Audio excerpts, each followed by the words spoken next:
In fact, I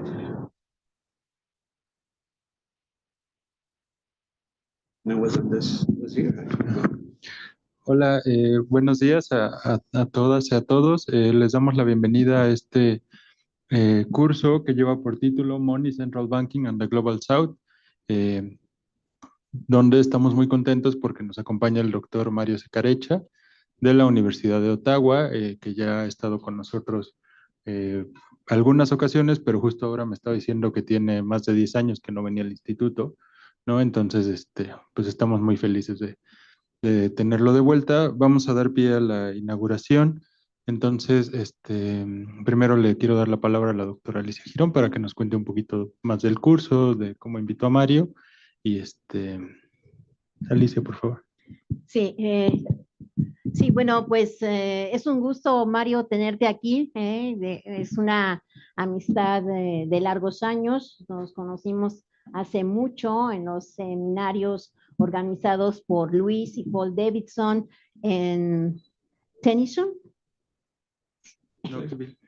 En Tennyson y después en los seminarios en la Universidad de Missouri, Kansas City, y también en el Levy Economic Institute. Y bueno, recuerdo que la última vez también fue cuando se presentó el libro de Keynes-Polanyi, que se organizó, Eugenia hizo la traducción del libro de Keynes, financiarización hacia una nueva, la gran transformación, y esto se fue justo los últimos días de noviembre del 2018 y desde entonces no nos habíamos visto. Bueno, sí nos vimos al inicio del 2020, días antes de que iniciara la pandemia, con Eugenia la asociación de AFI, Association for Evolutionary Economics, en el marco de la American Economic Association. Entonces, es un gusto, pero también el pensamiento de Mario, pues lo hemos estudiado a través de muchos artículos que están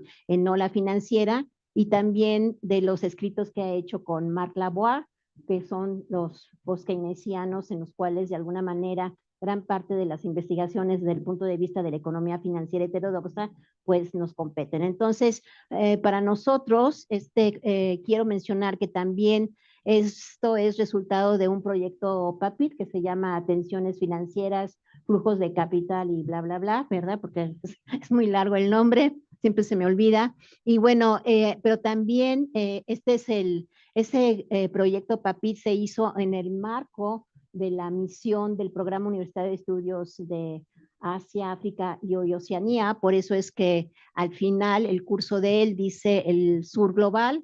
Y bueno, pues también quiero agradecer muchísimo el apoyo del Instituto de Investigaciones Económicas, que ha hecho posible que viniera el profesor Mario, y por supuesto también el apoyo de la logística al programa Universitario de Estudios sobre Asia-África. Y bueno, bienvenidos. Este curso está organizado también con mis colegas, con la doctora Mónica Meireles, con el doctor César Duarte. Y bueno, pues muchísimas gracias al doctor Eric, que nos acompaña, quien es el coordinador del posgrado de Economía aquí en el instituto. Muchísimas gracias, César. Gracias, Alicia. Bueno, cabe señalar que Alicia Girón es investigadora emérita y es la directora del Programa Universitario de Estudios de Asia, África y Oceanía. Ahora le doy la palabra al doctor Eric Hernández, quien es el coordinador del posgrado en Economía en el Instituto de Investigaciones Económicas. De acuerdo. Pues agradecer a la doctora Girón el primer contacto que tuvimos. Bienvenido, doctor Seccareccia. El primer contacto que tuvimos fue en un evento que organizaron igual estudiantes de doctorado de aquí del instituto, una iniciativa que tuvieron junto con la Joint Solar Initiative, en el que extendieron la invitación. Fue un ponente magistral el doctor Seccareccia. Y tener la oportunidad de que ahora esté físicamente aquí, pues es un gran privilegio para todos los estudiantes que estamos aquí en el instituto y también para las otras sedes, ¿no? Entonces, queremos agradecer a la doctora Alicia, al doctor Armando Sánchez Vargas, director de este instituto, que hizo posible, digamos, que viniera el doctor Seccareccia. Entonces, pues nada, bienvenido y que sea, digamos, que sea una jornada llena de conocimiento, de discusión, como nos gusta aquí en el instituto, y sean todos bienvenidos. Siendo, no sé, siendo las 11:11, pues si quieren podemos empezar oficialmente, y les pido un aplauso para nuestro ponente.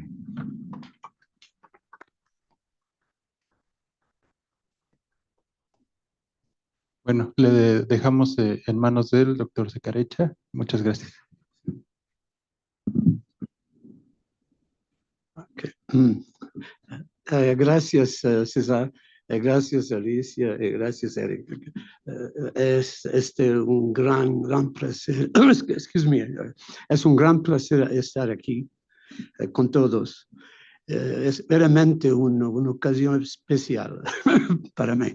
Okay. It's been really a great pleasure. In fact, I was telling that I hope you don't mind that I speak English. Okay. Actually, I should tell you I am multilingual. Okay, I am, but Spanish is not a language I know well at all. But I have a mother tongue which is Italian. I learn English and French in Canada, in Ottawa, where I teach.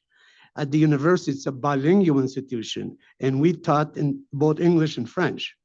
I grew up in Montreal. I learned French in the street even. Okay, so it's not as if, so I have a number of languages in my pocket, if you wish, but Spanish is the least understood. I mean, it really is the weakest of the links, but I can understand a lot, okay? But I cannot speak it fluently at all, okay? And I apologize for that. But let me continue in English. And I should say that the last time I was here, just as a brief introduction, I was here perhaps in this room or a similar one anyways, in 2012. And in fact, it was Alicia who had invited me then to give a talk, to give a series of lectures again, just like today, okay? And I have the best of memories with all the people, and some of them literally who passed away as well, because I missed them all.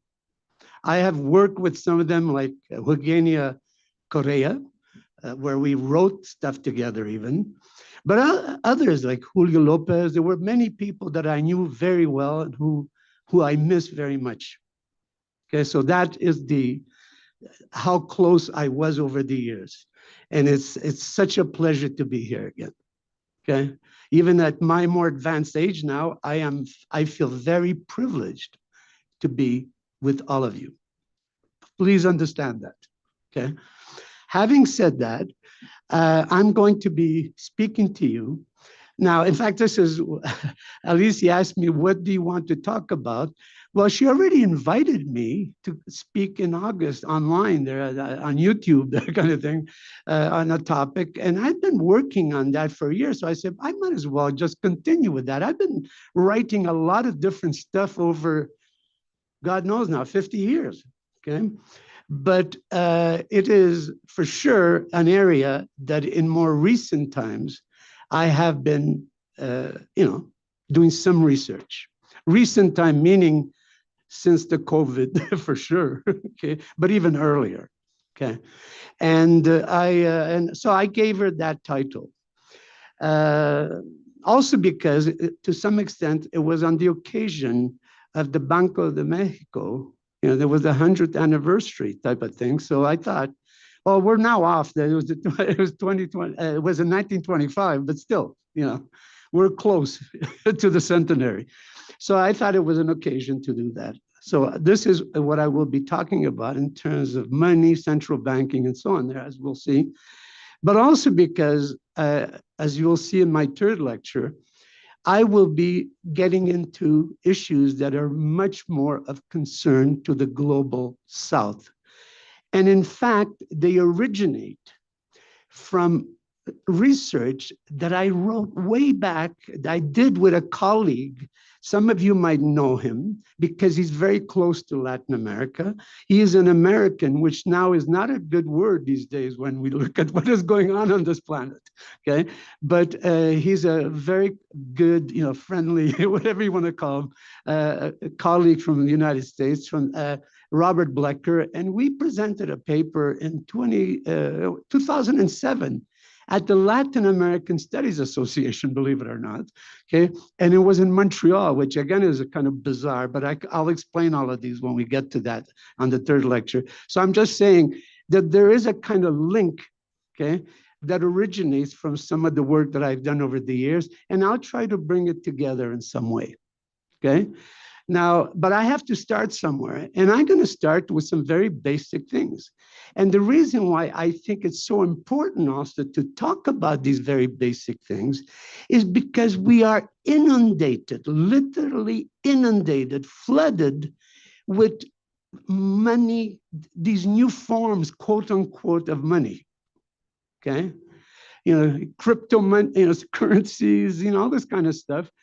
And really, they're not all the same. They're not homogeneous. When we say money, what the heck is that?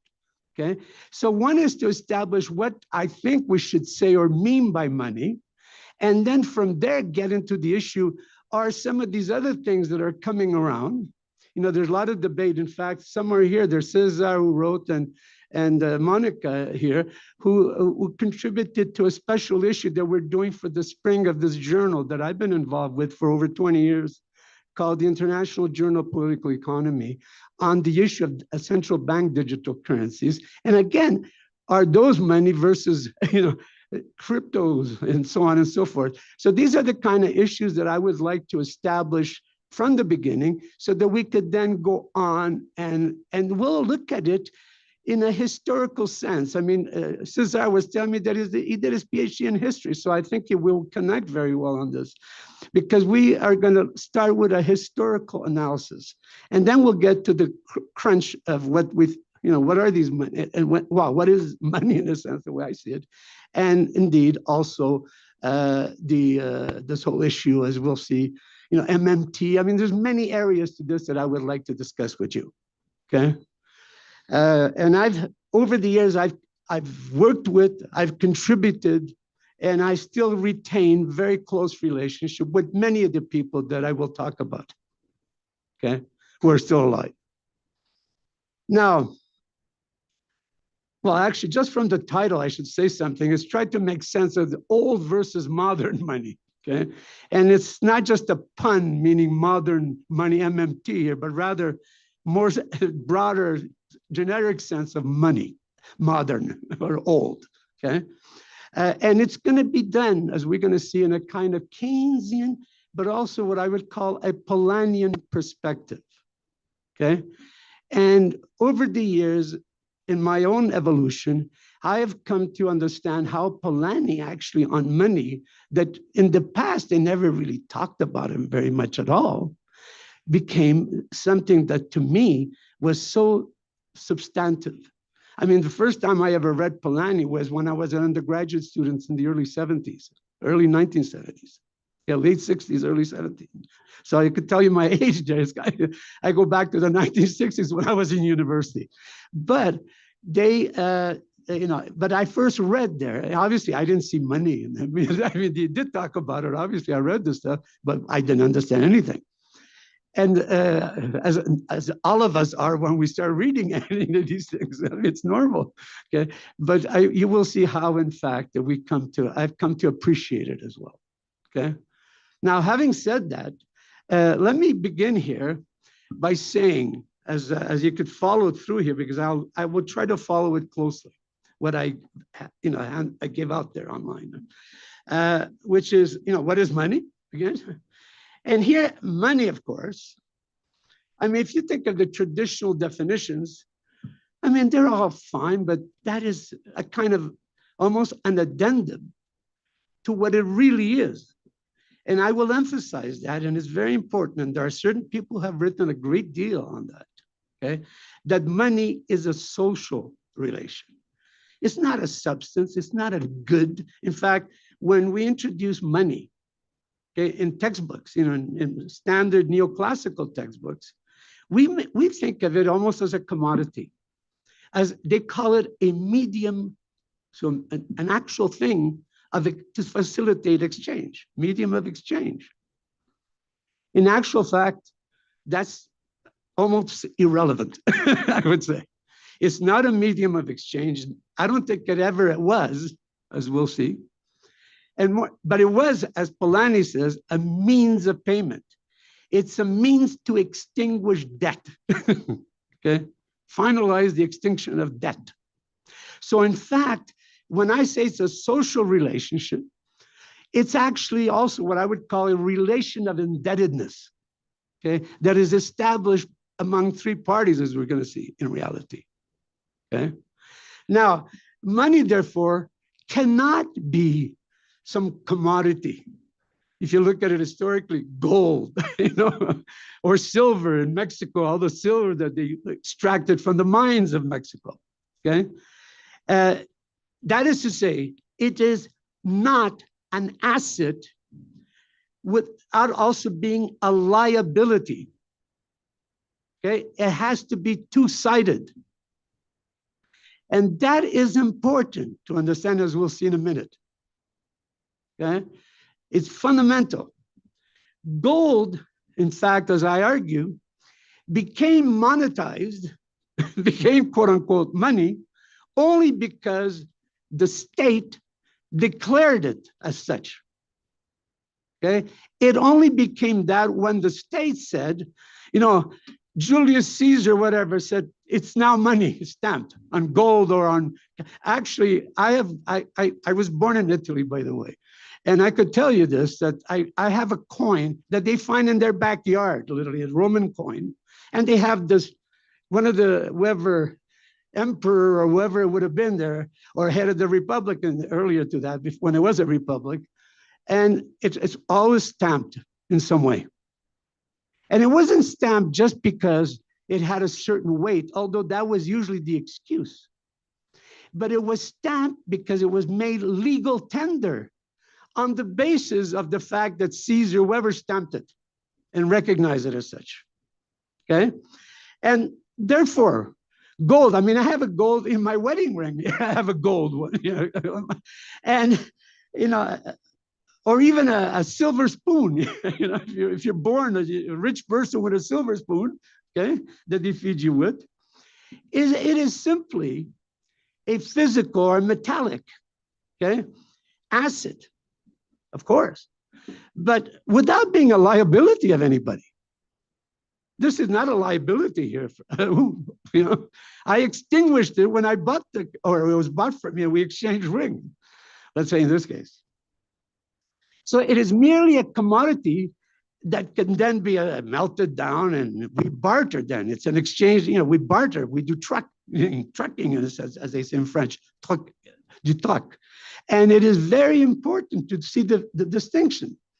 But there's no monetary relation with any of these substances, okay? And which are a debt relation, as we'll see now, how it appears.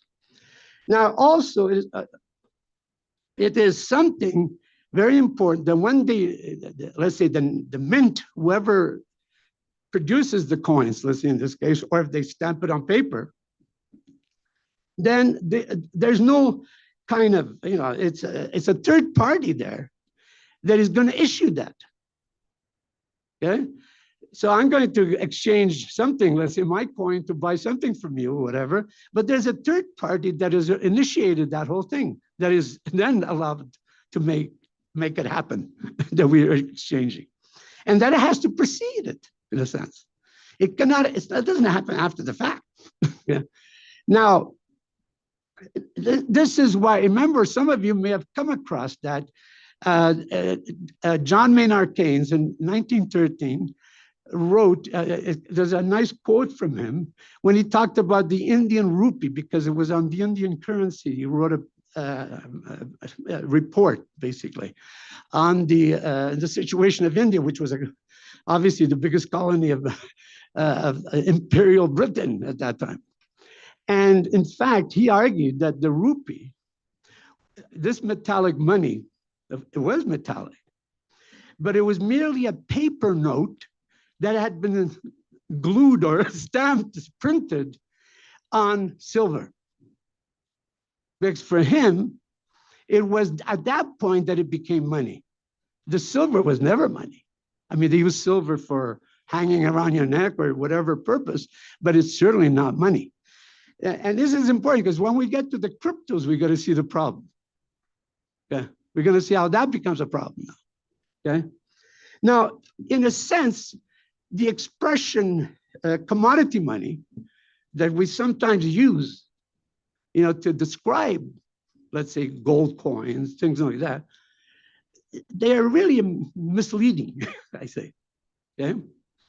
In part, this is why a guy like Keynes-Polanyi himself, he categorized, if you read The Great Transformation, he categorized money as a fictitious commodity. But I think he was being too nice to say that. Okay. Nowadays, I would argue that he probably would say it was never a commodity in the first place. Okay. But as I emphasize, it is a social kind of relation among different groups who are involved in making this possible, that there's going to be transactions and so on that occur as a result. Now, so it's a pure debt relation, we would argue, in that sense. In fact, let me quote for you a piece just from The Great Transformation. And here is one among a few of them that are important. Okay. And he argued, let me just read it to you. He says, the state whose mint, the one that actually printed whatever they did, seemed merely to certify the weight of coins. Remember I was saying that, they stamped as if the weight was uniform in a sense, but it wasn't in reality, by the way. Okay. But the weight of the coins, he says, was in fact the guarantor of the value of token money. Okay. Which it accepted in payment for taxes and otherwise. Okay? This money was not a means of exchange or a medium of exchange, as we were saying, which is in the textbooks. All the neoclassical textbooks, that's what they talk about. Okay? All your theory of money, it provides utility, all these sort of stories, okay, to make it money. Okay? Well, that's not what he's saying at all here. So he says, this money was not a means of exchange. It was a means of payment. And by that, he meant means of extinguishing debt, in fact. Okay? It was not a commodity. It was a purchasing power that commands things. Okay? Far from having utility itself, which is the way neoclassical theory presents money, if you read much of the stuff on that. Okay? It was merely a counter, embodying a quantified claim to things that might be purchased. It's a claim on either present, we argue in another paper I did with Alain Paguez on the circuits, as we'll get to it in a minute. It was a claim on both present and future production, in a sense. Okay? And that production is made possible by those debt relations emerging that create the money in the first place. Okay, so that is the fundamental thing.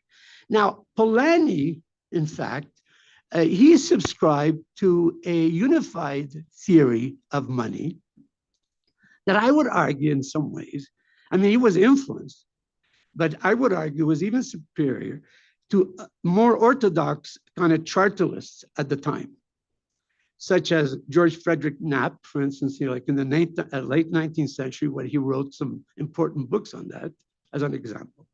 He was certainly influenced, but I think he went much further. And because Polanyi's view could be actually combined with what we find among post-Keynesian writers generally, which is the principles or the theory of endogenous money. Okay? It's the endogenous money analysis, as we find, as we're going to see when we look at, for instance, it's not the only, but it's certainly the most important, is the center one of this endogenous money theory, which is the circuitous perspective on that I've been involved in, in writing, and not only with Eugenia, but also with Alain Paguez, others, historically, people that maybe you know about, I don't know. Okay? But the point being is that it is connected with the theory of endogenous money, with the whole principle that money is not something that actually exists until there's a debt creation.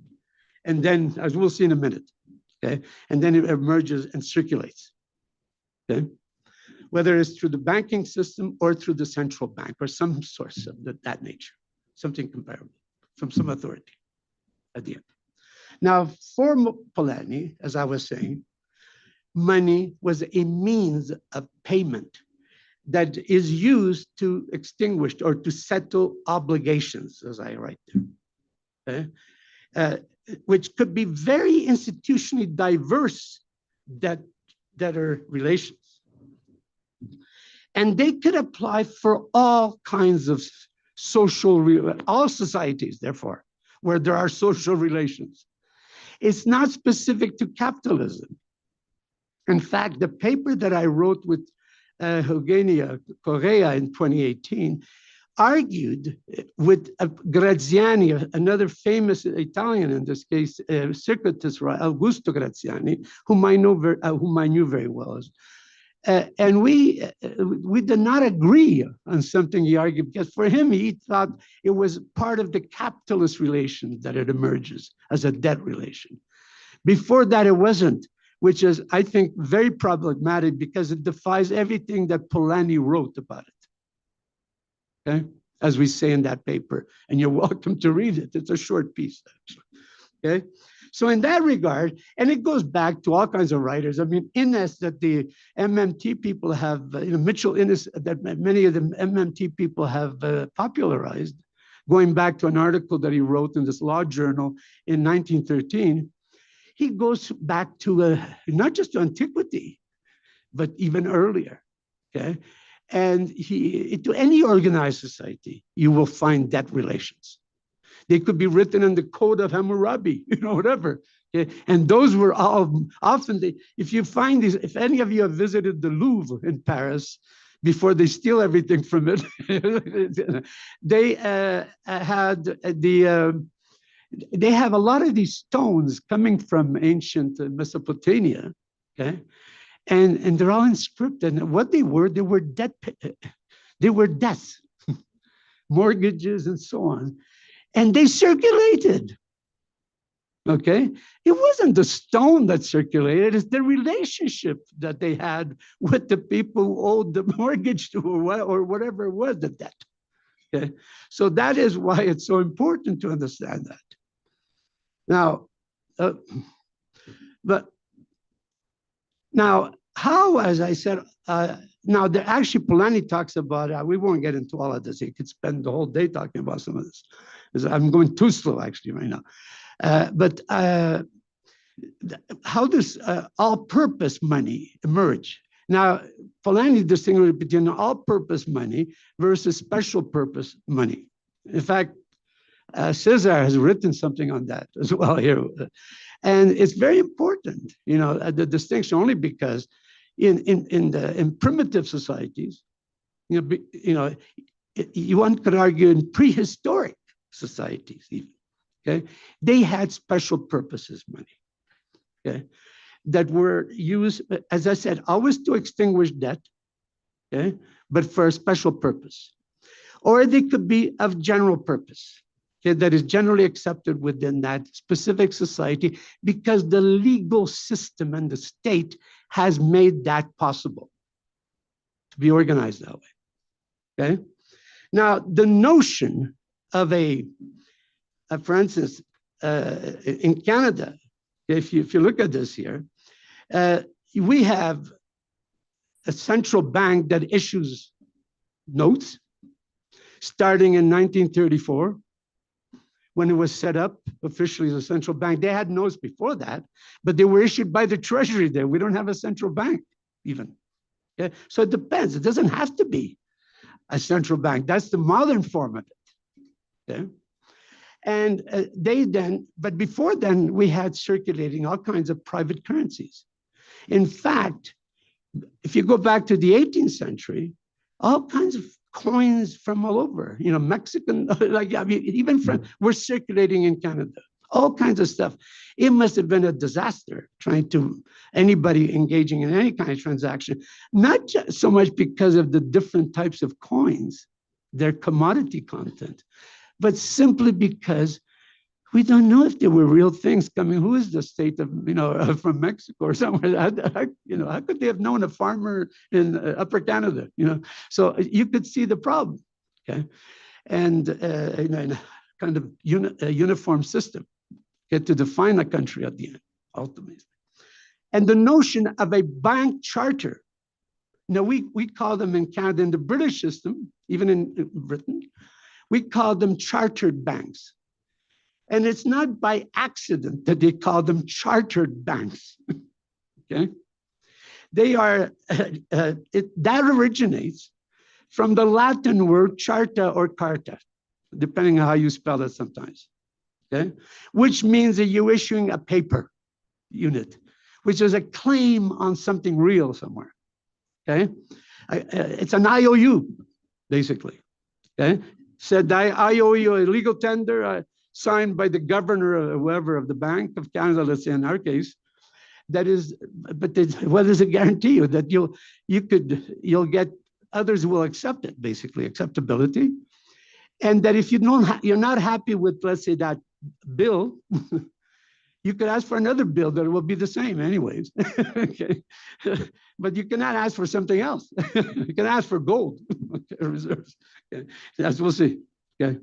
So, in fact, I have a quote here again from another famous post-Keynesian economist by the name of Minsky. And he famously wrote, that I have there, everyone, I quote from his book of 1986, there he says, everyone can create money. The problem is to get it accepted. I mean, I could write on this paper here, sign my name, an IOU. You give me 100 pesos, let's say, and I'll give you this. Now, you're going to try to get it circulated. You will have a hard time, right? To circulate it. Therefore, now, hence, an IOU, like this one here, I could sign, Mario Seccareccia coin or paper, okay, needs to be accepted, okay? Otherwise, it will never circulate. It cannot circulate, okay? Now, however, why would people ever accept it? You don't know me, and I don't know you if you issue one, okay? How do we get it accepted? Well, of course, the answer is that people won't accept it. Now, but what will then encourage, this is the question, what will encourage people, the public here, to accept these coins or papers or whatever it is that circulate, okay? Historically, and still do to some extent, okay? Even if it's a microchip kind of, but there are different ways now we have, but they don't change the substance of the issue, as we'll see. Now, to explain this historically, there have been, in fact, two broad, now simplified, in fact, as you'll see, but nonetheless, there are two main or broad sort of conflicting historical traditions and explanations in monetary economics, okay? And I'll call it, for simplicity, the mainstream and the non-mainstream, okay? Not because that's how they called it, but because it makes it easy to regroup them right now. Because you'll see there's all kinds of stuff there, okay? Now, you would be surprised that the oldest tradition on money is actually the non-mainstream tradition today. When you look in the textbook, mainstream textbooks, they'll either not talk about it at all, which is the most likely case, okay? Or if they do, just as a footnote almost, okay?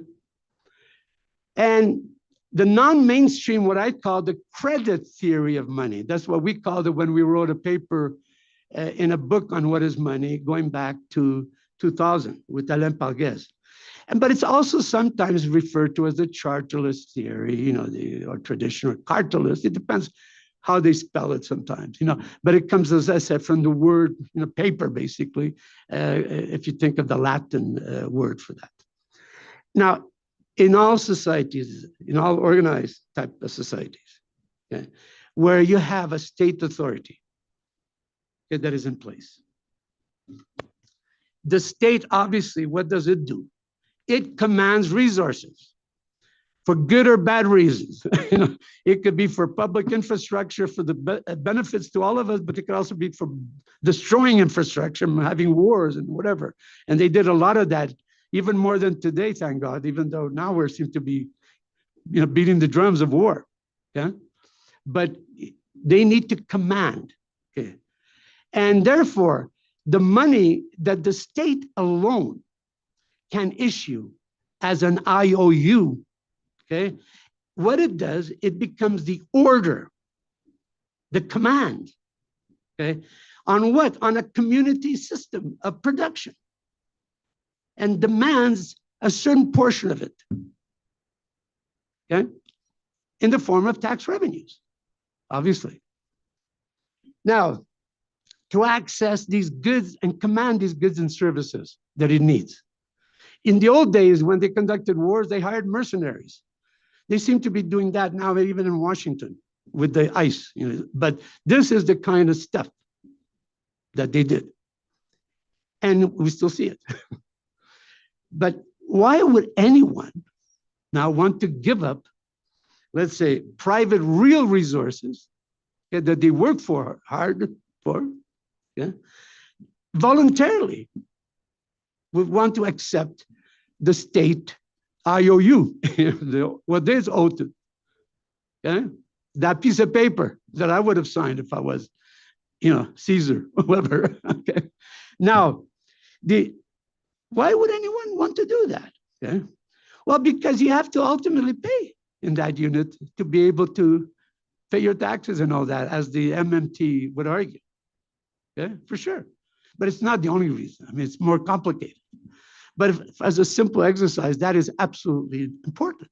Now, in early societies, even in the feudal system, they actually, I mean, you see this like in these tales of Robin Hood or kind of thing where, they went around trying to collect money. Was it Prince John? All those kind of silly stories. But there was something to that. But in reality, most of what these peasant farmers paid was in kind. They didn't need money. They actually paid, they transferred to the landlords, or in turn, they paid it to the state. So many bushels of wheat or corn or whatever, or indeed, even chickens or anything, whatever had livestock. Okay? They didn't need money. So this was a kind of barter relation, but it became a debt relation when you monetize the whole thing. Okay? And that is the importance of it. Okay? Now, this is now we'll contrast that with what we'll call the mainstream, what I call commodity or metalist tradition on money. The commodity theory of money actually became slowly systematized quite late. Remember, we're talking about Julius Caesar. Nobody would have contested that non-mainstream theory. Okay? But it was in the late Middle Ages, okay, that there became a whole debate. And guess what it was? It was over taxation, which is interesting, because remember about tax. Okay? Well, these societies, as they were becoming more developed commercially, they, of course, especially with the rising merchant class and so on in the medieval cities, there really emerged an important conflict between this rising middle class and, of course, the state, and state taxation, of course. Now, all of these began, and you see them during that whole period in Europe in the 13th and 14th centuries. And there's a lot of debate. I could throw you a lot of names of people who wrote, many medieval monks like Nicolas Oresme, as an example, a French scholastic writer. Okay? But it was many of these and this was way before the invention of the Gutenberg press, before they started to print them. Okay? So in those days, there were coins that were circulating. Now, charterless theory, in a sense, or tradition, it gave the right of the king or the prince to mint the coins for the kingdom or for the principality, whatever you would call it, for a defined area. Okay.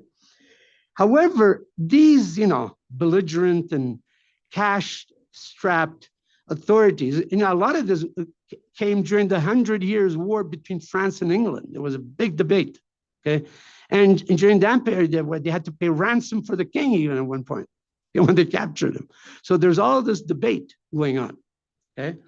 And because of the problem of liquidity, okay, for the aristocracy, they were tempted at the time to modify the precious metal content of coins.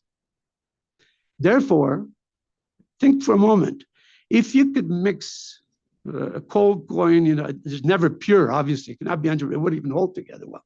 But if you had a so-called gold coin, you could mix it with other, alloy in order to be able to extend its, whatever is its purchasing power, so to speak, okay? And of course, this is what they all were doing. And the more the pressures on the aristocracy and on the king, the prince, the medieval prince, it's like Machiavelli, the prince, okay? When they were pressured, one of the first things they would do is try to modify. That's where the term debasement of money, that expression in English, I don't know what it is in Spanish, but the debasement of money, meaning to reduce its content and its weight by debasing it, okay, came that expression.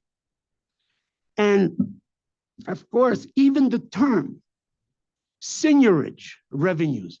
How many of you have ever come across that term? Nobody? Seigniorage revenues is very common again, if you read any textbooks on money, it's one of the first things in the fiscal side. There's seigniorage revenues, they call it. Okay, it comes from the French words, seigneur, from the authority here in this case. Okay, that's where it comes from. And these seigniorage revenues, as they came to be described, were because of the attack from the merchant class, especially, who felt that what was actually going on was because of this monetary debasement, that they were being indirectly taxed. Okay? So they were giving up real resources, or these mercenaries were going to fight, but they were getting less and less weight here of gold, if you wish, in a sense, pretending still to be worth whatever, one duca, whatever they call it in those units. Okay?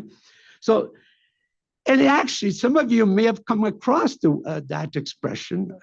This is where the term Gresham's Law came about. And it was written way before Gresham, by the way, even in the 13th century, like Corrèze, where they referred to the fact that bad money chases the good money out of circulation. Because, of course, if you have two things that have the same nominal, face value, you're going to try to hang on to the one that has more precious metal content than the one that has less, even though they have the exact same face value. So you could see the problem here that it was creating, okay? But this only arises, and I emphasize, with so-called commodity monies, okay, that you can have these differences. And it is from these various debates, as I said, going back to the late Middle Ages, over the nature of the so-called commodity money, okay, that there came the notion, okay, that whether we call it coins or paper currency now. Remember, after the Gutenberg press, they started using now claims on these coins in the form of paper that was easier to carry and so on, okay? And what we have, okay, or in this case, it would have been fiduciary, which means trusted in English, by the way, fiduciary money, okay, must be fully backed by precious metals, okay?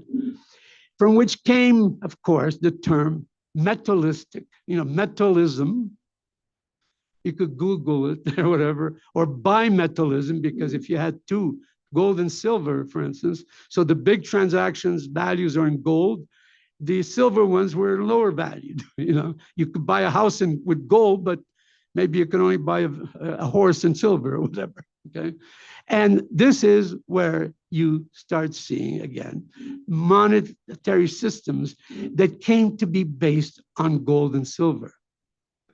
But it was because of trust that was broken in those days under these commodity forms that existed.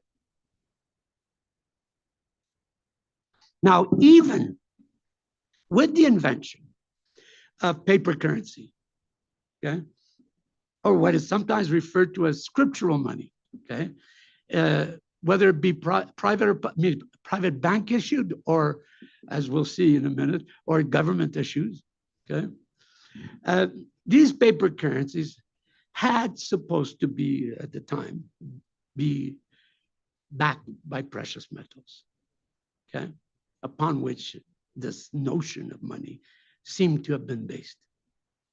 In fact, as many of you may have heard, even by the time, certainly in the 18th and by the 19th century, okay, the whole international monetary system came to be based officially, you know, on precious metals, the so-called gold standard, for instance, by the mid-19th century, with the British, you know, Bank of England being a custodian almost, as we'll see. We'll get to that in a minute. So, in fact, each country now would agree to establish that what they were issuing in paper currency, okay, would be, so say, the Bank of England in its Institute of Emission of the Bank of England would be issuing these paper currencies, but of course, they had to be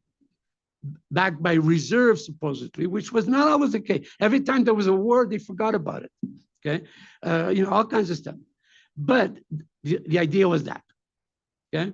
And also, and very importantly, they fixed its currencies to the price of gold.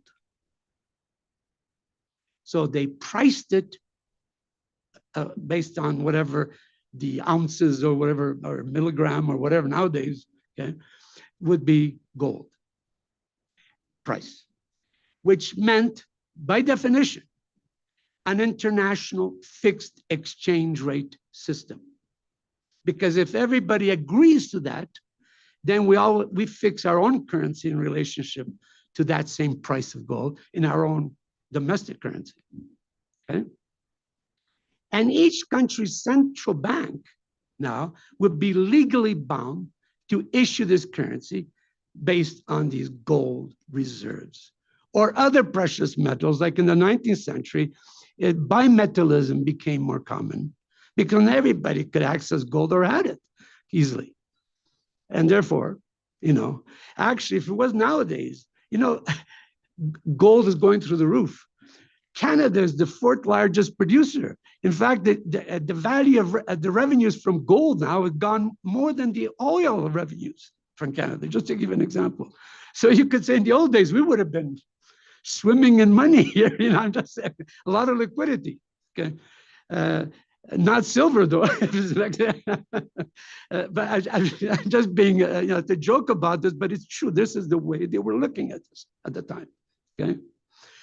So out of convenience and to escape somewhat the resource constraint of mining of metal deposits, the mint now could engage in issuing this fiduciary notes, these paper currencies, okay? But to make this paper currency acceptable, obviously it required trust. Remember, fiduciary note, fiducia, I'm in Spanish, I'm sure it's similar name, okay? Trust, okay, you have to trust it, okay?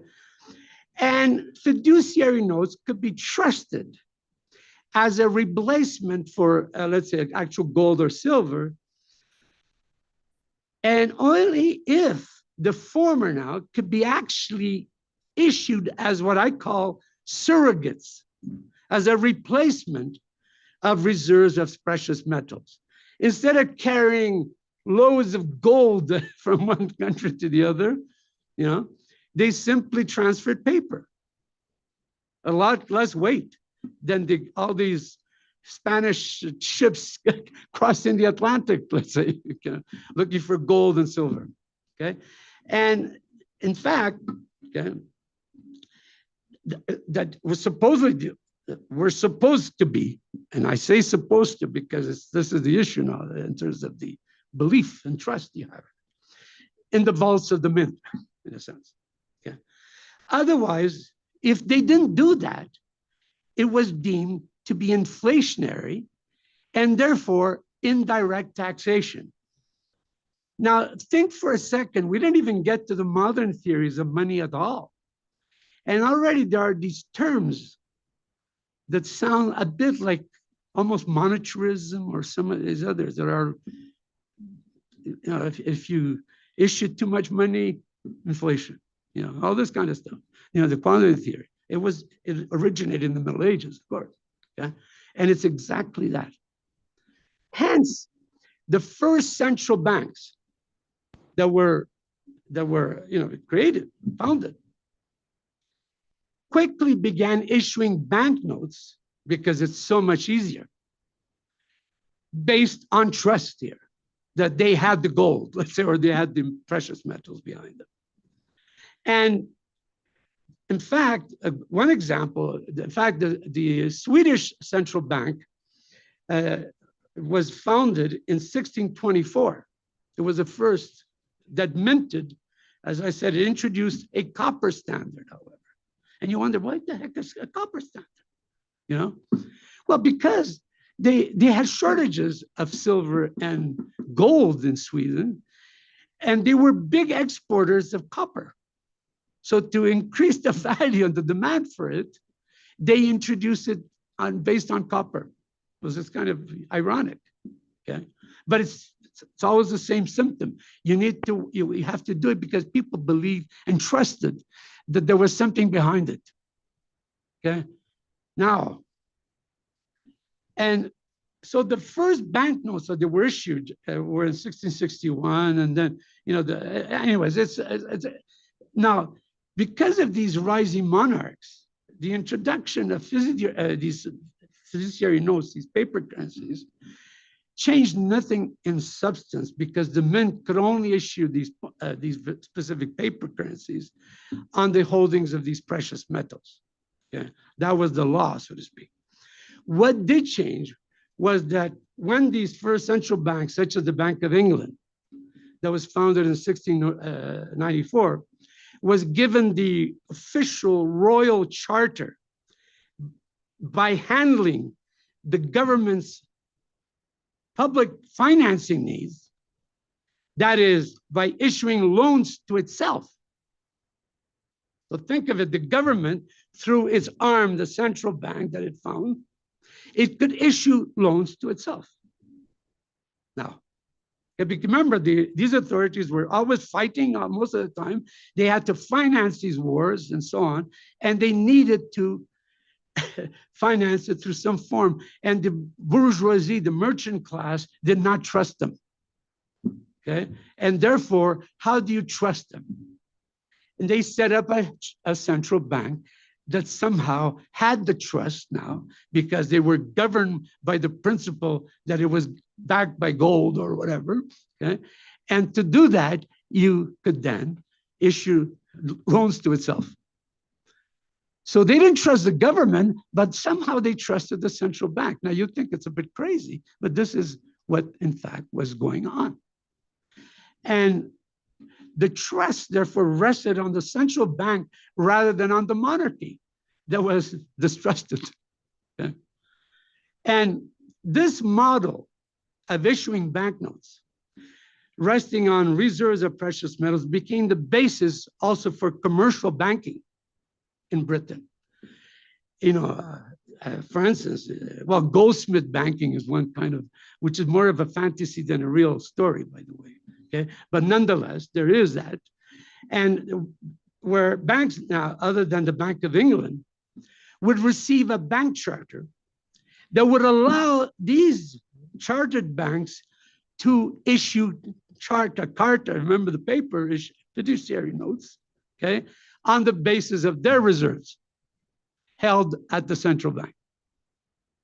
And although throughout the 18th century, the banking system was not particularly stable, okay, often you had bankruptcies and problems. Nonetheless, it's amazing to what extent there were very few bank failures, because of trust. As long as there's this belief, then that's all that matters. Now, all of this changed by the late 18th and during the 19th century, okay? And this is where we're going to get to the modern views of money, okay? But until, there was a whole history there going back at the time of the Napoleonic Wars in Britain in particular, that were called the bullion debates, where, because before that, everybody, if you read any of the famous economists, political economists, like David Hume or Adam Smith, all of them believed in convertibility. When they talked about money, they always talk about money as a commodity as well, because they believed in convertibility, that these notes that were circulating, let's say in Scotland, in the case of Adam Smith, with the Scottish charter banks, they were in fact actual reserve-based, backed by gold or whatever, okay? However, so even if it was not true that they actually were, in 1797, the government at the time, the British and the English, they suspended convertibility. They were no longer redeemable. And they did so for 20 years, throughout the period of the Napoleonic Wars. They no longer were redeemable, okay? And this created a whole debate because, people said, my God, what is happening?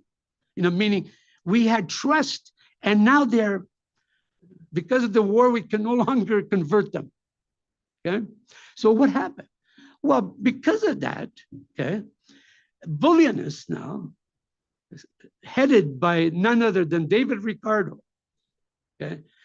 One of his first writings of David Ricardo was not on rent or some of the other stuff in the theory of value, on labor theory and all that stuff.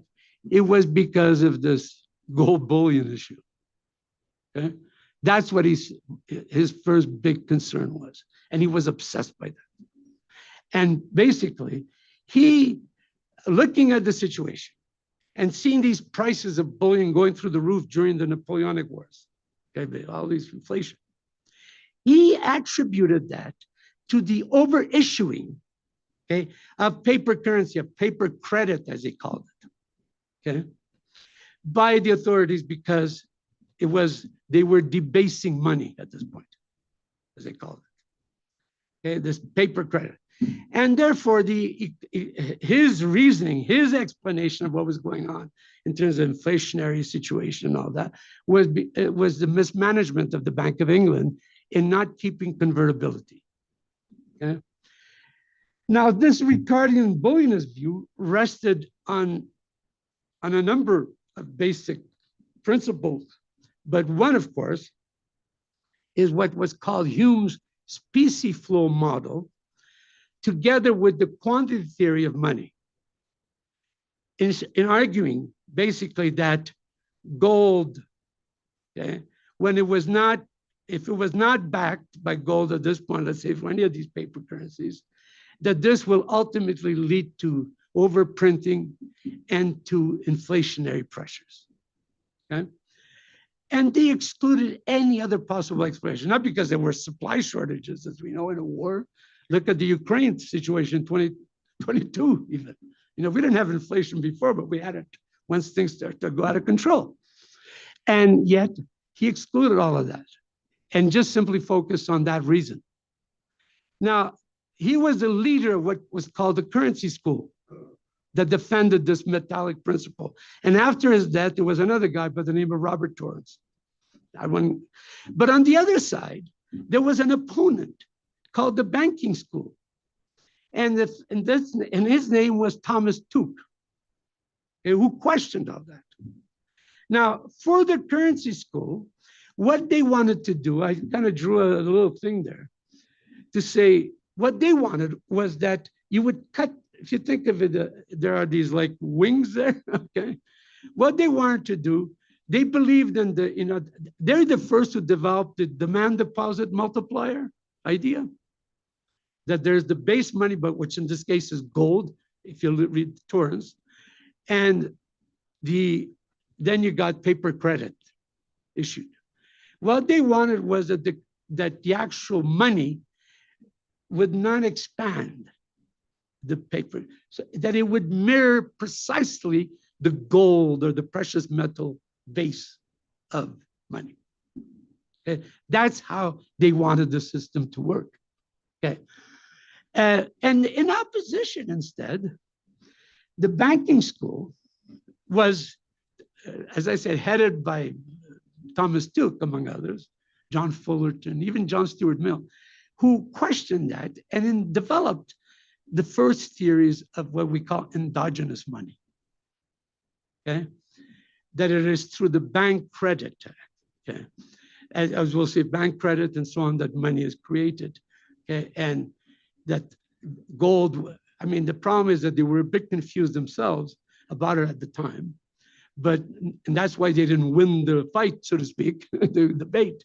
Okay, but nonetheless, they had more advanced theories, I would call it, of money. Okay, more modern view, especially the whole principle of the reflex principle of money, as we'll see. And now, given what I would call the more advanced banking school theories, it didn't fly. In fact, they weren't able to convince as many people, as many parliamentarians, basically. And therefore, what won was the currency school views that were embedded, that became the foundation of the Bank Charter Act of 1844 and of the Bank of England, as it was established as a private institution with a public purpose for the first time and regulated that way. And the act recognizes that money should be centralized at the bank, and that, of course, it should be metallic money plus convertible notes that could circulate. And of course, it was the Bank of England that became the primary monetary authority in issuing these. Okay, and it divided the bank itself into, like, there's a banking department that was a banker's bank, and even the public at the time could go. It's very interesting because some of the stuff, like on central bank digital currencies, is because the public could even hold deposits at the Bank of England. Yeah. Interestingly, yeah. Now sounds like something new, yeah. But then no. And also, of course, there's there was the issue department, which functioned as the exchanging notes for coins and bullion and whatever that they were able to acquire as reserves in order to issue them as paper, credit, paper currency. Now, and consequently, this was the gold standard, more or less, except every time there was a war, they stopped it. Okay? And it lasted, as you know, until 1931, until the Great Depression. Now, with the central bank being a guarantor of these nations' gold reserves, okay, based on convertibility. Now, base money is seen as gold reserve. And this recognition of the so-called demand deposit multiplier view that you'll learn in the first year of money theory or whatever, introductory course, central banks were given the tool to set reserve requirements, as in the textbook belief, as you know, that they could somehow directly control the money supply by varying the reserve requirements. Okay? But by the late 19th century already, what you see even nowadays in some stupid textbooks, that they changed This is in the late 19th century changed. Reserve requirements and the gold standard, as we were saying, it fit neatly the strict logic, as what I say there, of the quantity theory of money. It fit beautifully. You know, you control reserves, money goes, inflation, you know, ultimately all that, okay? And in the theoretical literature that existed, okay, at the time, the gold, you know, what sometimes it was referred to as the golden age of the quantity theory, okay? There were some famous theories about that. Some of you are familiar with, there's a Fisher equation, the Cambridge cash balance version of it, all of them resting on this basic theoretical model.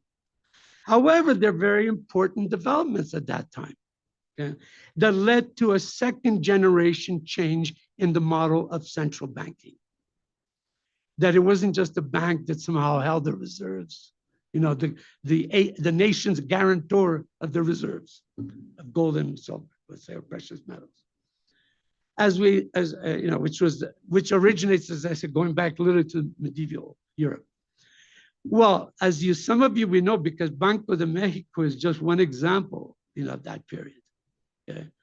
But as you know, because of financial crises that were going on in the 19th century as well, in the 18th century, they were always going on. Okay?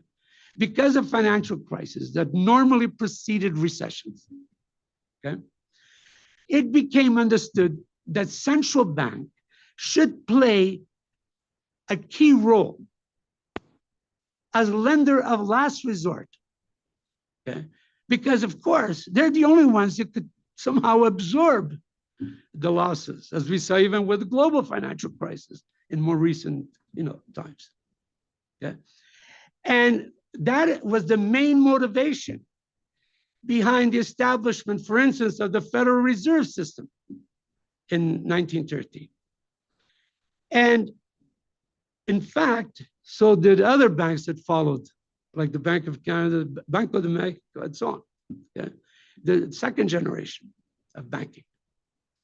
And an example of this lender of last resort view of banks, central banks, it goes back to what we call the first Great Depression of, I think, 1873, where Walter Baggio, there came the so-called Bagehot Rule, as I indicate here. Okay. So-called Bagehot Rule, of which appeared right after the crash of 1873, and where Bagehot proposed a rule for central banks to avert crises, okay, in this case, by lending to banks that were clearly bankrupt, if you want, okay, that were overexposed, okay?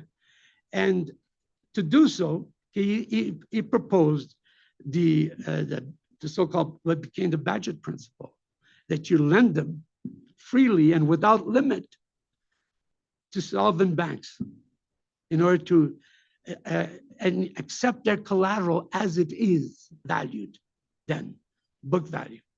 Not at its market value, because it might be zero, okay?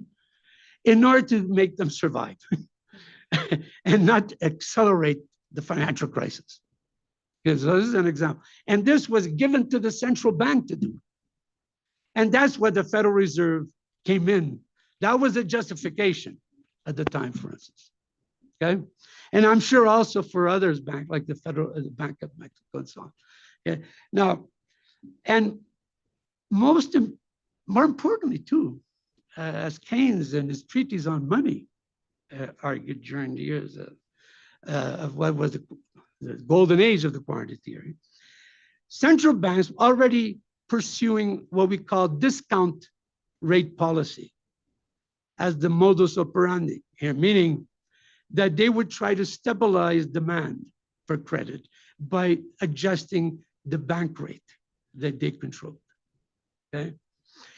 That was something new. They didn't do it before, okay? And emerged already at the end of the 19th century because of financial crisis going on at the time, okay?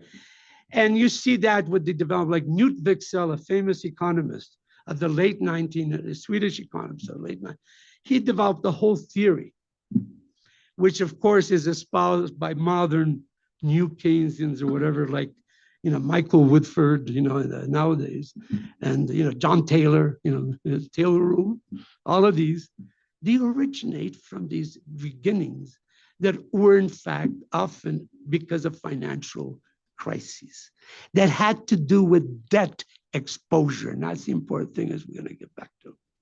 Okay. Now, the system, as you could imagine, worked, sometimes on two legs. Well, but in bad times it was dysfunctional. Okay. And of course, during wars, etc., there was, crises. We had and this is because the amount of liquidity in the system, in a sense, depended on gold discoveries. You cannot just, otherwise you have a deflationary bias in the whole system. Okay. As in the 19th century, if you look at prices in the 19th century, in fact, the fears in the 19th century was deflation more than inflation. Okay. And because it's only during, the California gold rush, Mexicans would know about, or the Klondike, in the case of, in our country, in the Yukon, yeah, that we had, the possibility of somehow expanding the base, so-called reserves of precious metals, in order to be able to provide liquidity internationally, okay, based on the gold standard rules of exchanges. And the gold standard, therefore, was deflationary, and it was a disciplining device. Because whenever a country got into some sort of balance of payments problem, as you know, okay, let's say if they face a serious trade deficit, here Trump talking now, okay, one would have to cut wages and deflate via austerity policies, okay? Fiscal and monetary austerity, okay? You have to raise interest rates or whatever to make it possible to maintain your gold, price constant in your own currency. And as some of you might know in the history again, that Keynes even talks about, because in 1926, when they reestablished after the First World War the gold standard in Britain, there was the coal miners' strike that tried to combat it, as a way to, to see why, so you could see the logic of this system. Okay, it was based on this aberration about the fiction of commodity. And also it was used as an austerity device, a disciplining device. Very important, again, okay? And as I said, every time there was a war, governments had to abandon it. During the first war, they abandoned it. As I said, they got back in 1926 to establish the parity rate with gold in the case of the British pound, okay, for instance.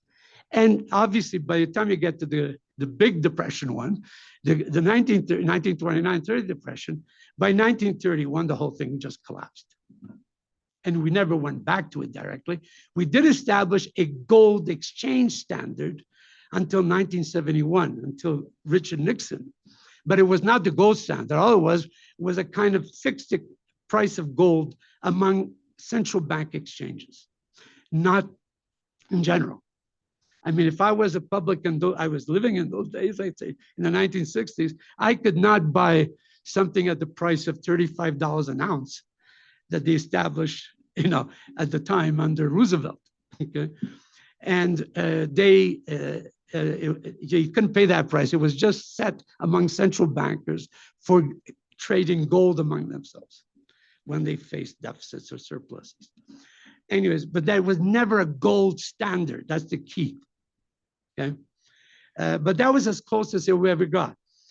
And now the increasing criticism and changing views, okay, before and during World War I, and then with the eventual collapse of 1931, the overwhelming weight of the Great Depression also led to the second generation of what we call this new wave of central banks, whose role was no longer custodian of gold, but it was for the purpose of trying to deal with crises, especially. Okay. As we said, like, these other banks that get our bank, Bank of Mexico, US Fed, all of these came about because of these crises. And although there were different international, let's say, monetary systems that followed, as I said, there's the gold exchange one from after the war, Second World War until 1971. Under what was called then the Bretton Woods system that was set up. Okay. Over the last half century, there are zero traces of gold in the direct function of how central banks behave. Indirectly, there's still obsession, like, the Bank of China is buying up a lot of gold. The irony is they are the first producers. It's like the first Bank of Sweden. Remember, the first wanted to push up the copper price, so they established they're buying copper. Yeah. Well, in this case, it is gold, but this is the way in which it went on for, as I said, a very long time, with these rules of setting interest rates and so on that we still have today. Okay. Now, the closest was in the late 1970s and 1980s, where central banks adopted monetarism. Now, if you look at monetarism, it never says that we go back to gold or anything like that. But they proposed a theory and a framework of analysis that is compatible with this old view, going back literally to the Middle Ages. Okay, remember the basic principle that we saw that were Ricardo and all these people. Okay, think of it, it is the descendant of that tradition. Okay, and they tried to resuscitate it. Okay, pretending that money would be as if it was a commodity, behave that way. Okay, that central banks somehow could control. Well, they did do that, by the way. It led to the Volcker shock. It went completely out of whack, and it didn't function. It created a total crisis at the time in 1981, 82, big recession, okay? And it failed completely and it never came back. I remember saying at the time when I was a professor there at the university, when I was much younger, I had dark hair, by the way. Okay. I was saying that the monetarists would be like the Nazis after Nuremberg. Nobody was a monetarist anymore. And they, that kind of view. And because it's true. And you had, so no, and it stopped. Now, so what is modern money here? Now, this is the issue here.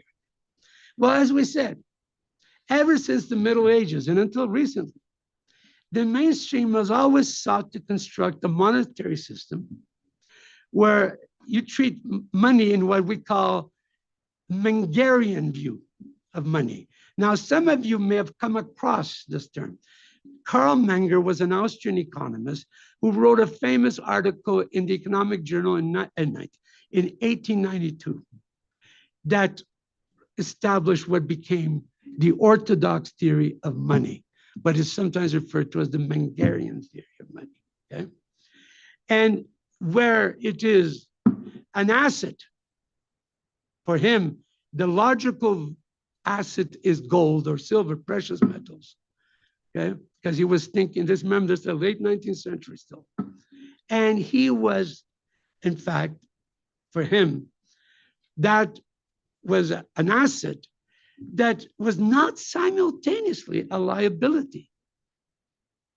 Okay? It didn't have to be. In other words, even though it's issued by the mint, it's not, contrary to Keynes, remember we said about the Indian rupee, it is not printed on silver or gold, but rather it is the gold that is the reason why people exchange it. And of course, that is absurd. Okay, as I said, this is not the view. The alternative view is what we call the credit theory of money. And as I said, it goes back to the chartalist tradition, but in which it is much more sophisticated form, as has been developed by many post-Keynesian and circuitous writers over the last half century, literally, or more. Now, I would like to quote myself here in part.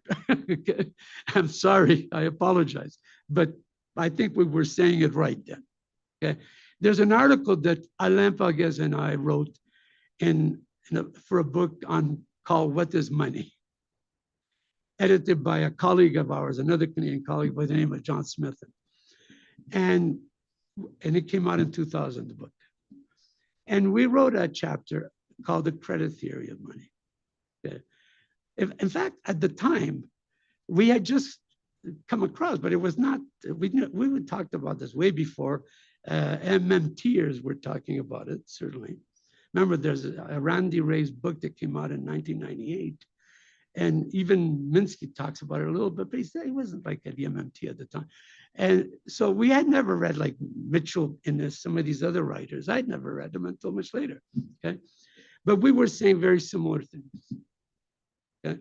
But let me just quote the parts in detail here that pertain to this view of money, okay, as a credit view of money, or a debt view, the other side of the coin, in a sense. The counterpart of that is debt. And here, let me read it to you. It says, money is the byproduct of a balance sheet operation of a third agent who, in modern parlance, can be dubbed a bank. It need not be a bank as such, but in particular, money always emerges as a debt or a liability issued by a third agent on itself. It could be the bank or the central bank, for instance. Okay, so it issues on itself. Why? Because they have the trust of the community that they've acquired historically, okay, to get to that point and issue it. I don't have that trust. You don't have it, perhaps. I don't know, unless you're a banker of some own the bank. Okay? And so I'm saying that is the way in which it is. And so money emerges as a debt or a liability issued by this third agent on itself, which has as counterpart a credit simultaneously granted to buyers of goods and services within an economy. And in this three-way balance sheet relation, every transaction entails the simultaneous creation and destruction of debt. And every seller of goods and services accepts payment of this bank liability on the basis of its general purchasing power or value. Okay? Now, just to go a little further, money emerges both causally and historically as a result of prior debt and credit relations. In fact, as we're going to see in the circus, what we actually hold, even if you hold liquidity, you know, cash, okay, it's a byproduct of all these transactions at the level of debt and clearance going on beforehand, as we'll see in a minute how it happens. Okay. And money appears when a community, usually let's say through the legal apparatus of the state, bestows the characteristic of being a legal title to a share of present and future wealth or debts issued by a specific agent. Now, meaning that what it becomes is that remember, in any transactions that we do, we're doing two things that could be separated. Yeah, we could when I buy a candy, it all happens at the same time. But if I buy a house and I borrow in this case, okay, then I am going to secure a debt and pay it off over a certain period and extinguish it. But it's always two-party using a third party, okay, that has issued that generally accepted debt or credit, whatever you want to call it, or credit money, okay, that appears. And it is a claim, as we said, on both current and future wealth or production, in a sense. And that's why money, as post-Keynesians always say, is directly and most importantly, it is connected with production, not with exchange, which is simply the byproduct of a whole process to get to that point, as we'll see in 1 minute. I will get into that, but maybe I should take some questions right now, because now we're going to change from the history to how we formulate things a little bit better. And maybe we'll even take a few minutes break. I don't know if this is a good time or, yeah. Yeah, but we could take questions as well. You know, I don't want to.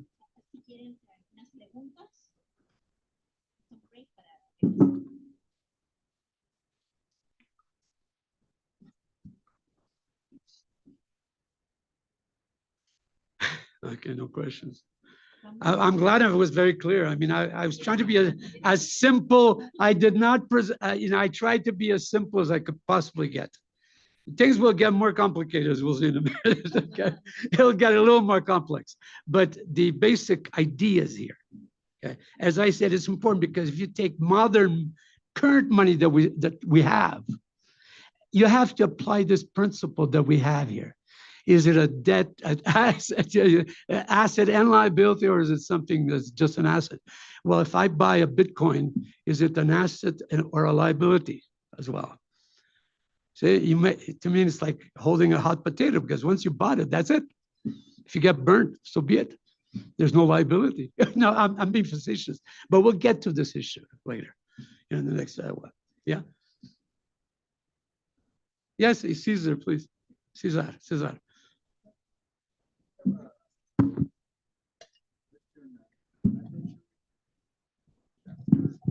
Probably not.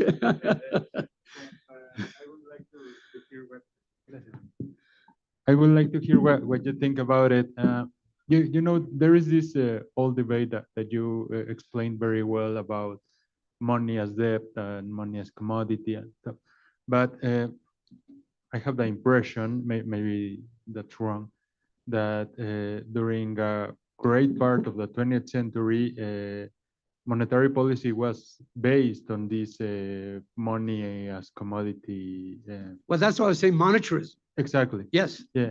But, you know, how is it compatible, or how is it possible that they, you know, framed monetary policy in this context when, at least for the most part of the 20th century, the gold standard was no more, right? Sure. So, you know, it's kind of, that's why I was saying that, I don't know you have the answer, but. Should I have Milton Friedman? No. Yes, so how is it possible that, because if you think about it, maybe the intuition is that, well, monetary policy in the 20th century was a mess then, because they were thinking in a different framework of what's really happening. The Volcker shock was a complete disaster. It created havoc, I'm telling you, in the financial markets all over. And even before that, no? Yes. So I would like to hear your thoughts about this. Okay, that's it. Oh, okay, yeah. Well, maybe we could collect, or I could answer. I'm not sure what you would like me to do. Alicia, do you want me to answer, or should I wait? Maybe after. Okay, one other, okay. I'm going to just add to the point. In Latin America, the Volcker shock was translated into an industrial policy mistake. So the IMF came and said, you have a macroeconomic policy problem. That's why you have a crisis. I've been working that for 45 years. So. And I said, no, this is an interest rate problem. It's the monetarist. And the reply from the IMF, the World Bank, and everybody else was, no, it is absolutely the industrial policy thing. Structural adjustment. Which it wasn't. Yes. And they threw us into structural adjustment. Yeah. In the meantime, Friedman wasn't burnt in hell. He should have been. But he wasn't. I mean, they threw him out of Chile. Yes. But he remained, and he got a Nobel Prize and the whole thing. So I just wonder how much of this is ideology. No, of course. And how much of it is real power. I would say that 99% of economics is ideology, in a sense. But there are things that are based on reality, and there are things based on fiction. Okay? So in that sense, monetarism to me is an ideology based on fiction. Okay? The credit view of it is not based on a fiction. It has a basis in reality, I would argue. I stand corrected. I'm no God or authority at that level, but I could certainly say that from my 45 plus years, of teaching, actually, I could say for sure, okay, that most is ideology. It's driven. It doesn't mean that there are not really important things that have a basis in reality, but it's very difficult, especially for the public or even for policymakers, because if you look at even in Washington, I mean, Trump doesn't have a clue what he's doing. Okay, doing a mercantilist policy it's complete contradictions. I shall not even start right now, but I am saying, okay, that it is obvious, okay, that they don't understand. So when you kind of sound like a sophisticated theory, especially when you throw in a lot of math somewhere in there as well, okay, just as a decoration, okay, then you have people who say, oh, it must be true what they say. Okay? But we know, of course, that it's not, because that is, and you could see it in the facts and observations if you're careful. So in that regard, I completely agree. But then the question which Cesar asked you, which is to me extremely important. Okay? Yeah, I mean, I agree with you as an industrial policy. Structural adjustment policies are industrial policies imposed by the international financial system, basically, okay, under the IMF, as you know, and so on. But the question is that they impose monetarism. In fact, in Canada, we also went monetarist. In 1975, I remember, I was still a graduate student. And in 1975, I started teaching at the University of Ottawa in 1978. But between 1975 and 1982, we had the central bank, the Bank of Canada, following monetarism. But you read about it, okay? I remember 1970, as a graduate student, I was trying to get series on base money. I was too naive. But I knew how you defined it. But I thought they would have it, like there was a physical a book called the Bank of Canada Review that had all the data for, let's say, the last 10 years and so on. So we couldn't access it like nowadays online and, whatever. No, we had to literally look at the books and check and copy them one by one. And then actually I started using the mainframe, using Fortran cards for the computer, IBM Fortran. Okay. I had to pass it through the mainframe to run regressions even in those days. This in the early 1970s. I learned to use the computer, but the mainframe, not the PCs in those days. Okay. Now it took us a day or a week to do, take us now 5 minutes, literally, if not less. That's just an aside, but I'm saying that, there was this. I could not find series called base money. Okay. Now you would ask, they went monetarist, and you would think the monetarist theory is that base money, that is to say, as you know, base money is money in circulation, cash in circulation, right? And of course, what is held as reserves at the bank. That's the definition of base money. We could find them separately, if I had to look for it, hidden somewhere there at the Bank of Canada Review, but I could not find it as titled base money anywhere. But the theory was all about how changes in base money, this is the whole notion of the quantity theory as well, as you know, base money, M, or B, or whatever you want to call it, it leads to, remember that rectangle I had, they had the base there was precious metals. And in this case, it's no longer precious metal, but base money would be the same as precious metals almost. That's why I said it's as if as it were that. Because then it creates M, and M then, it's not the other way around, because it's for the post-Keynesian, for instance, the causality is completely in reverse, okay? However, at the time, okay? The Bank of Canada went monetarist. And they were, in fact, arguing that they were controlling directly M1. Now, one would have assumed M1 meaning the narrow definition of money. So, money in circulation plus demand deposits.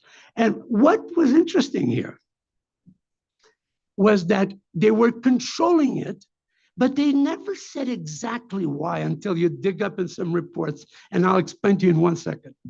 But they never talked about base money anywhere. You look for it in their reports, whatever they wrote, to justify what they were doing. They never talked about base money. You know why? Because they were doing all these empirical tests, causality tests and so on in those days, okay? And they could not find any relation. And they didn't find it, but they still were pretending that they were doing monetarism. Now, how were they doing it then?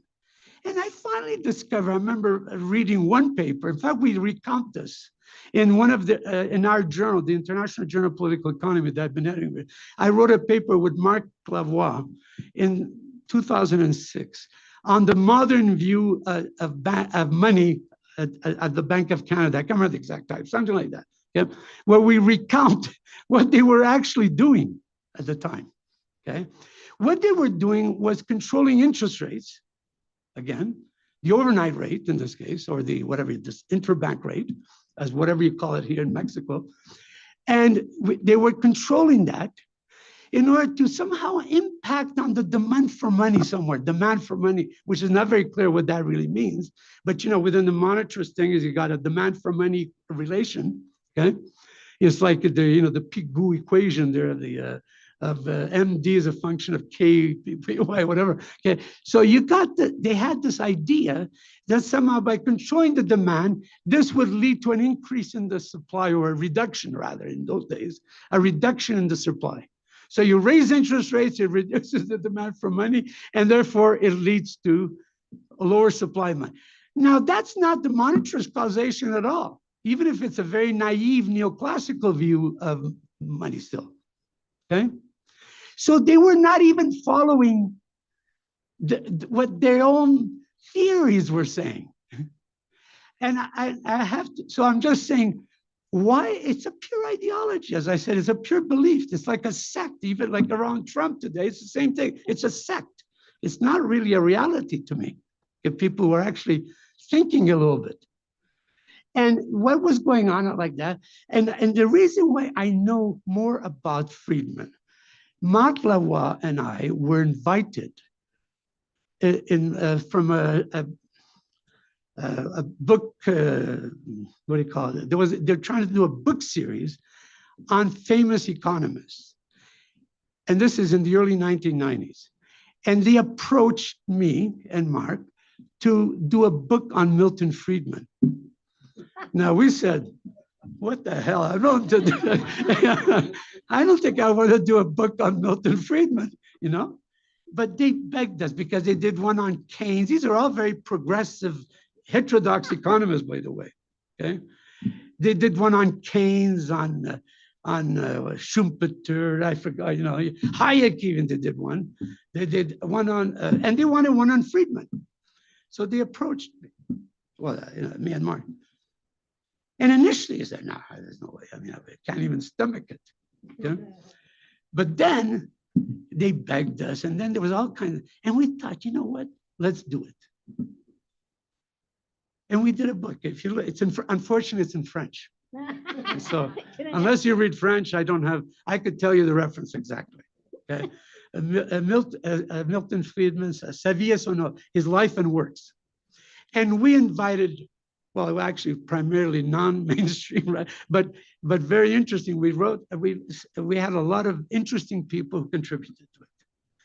And we wrote the introduction, the whole big thing on that. Okay? And we invited Milton Friedman. We wrote to him at the Hoover Institution at the time where he was in California. We wrote to him. This is in 1991 or 92, I can't remember. Because the book came out in 1993.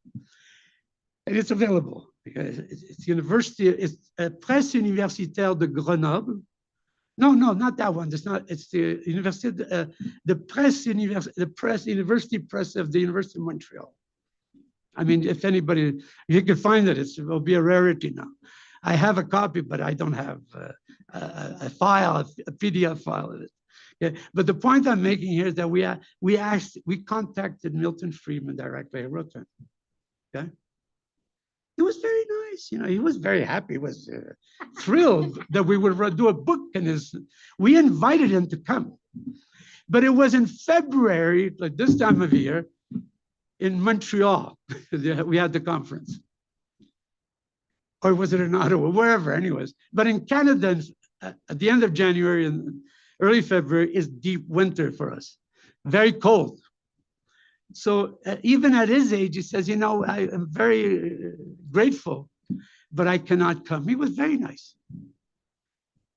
And we wrote the introduction. Now, we wrote it in French, obviously, and I don't think they had Google Translator for him in those days. Because if you would have read it, we talk about the Chicago boys or everything. Oh boy, if you read the introduction, you will know why he wouldn't have liked it. But he was very grateful, and we asked him to contribute to the book, and he did. He wrote an epilogue.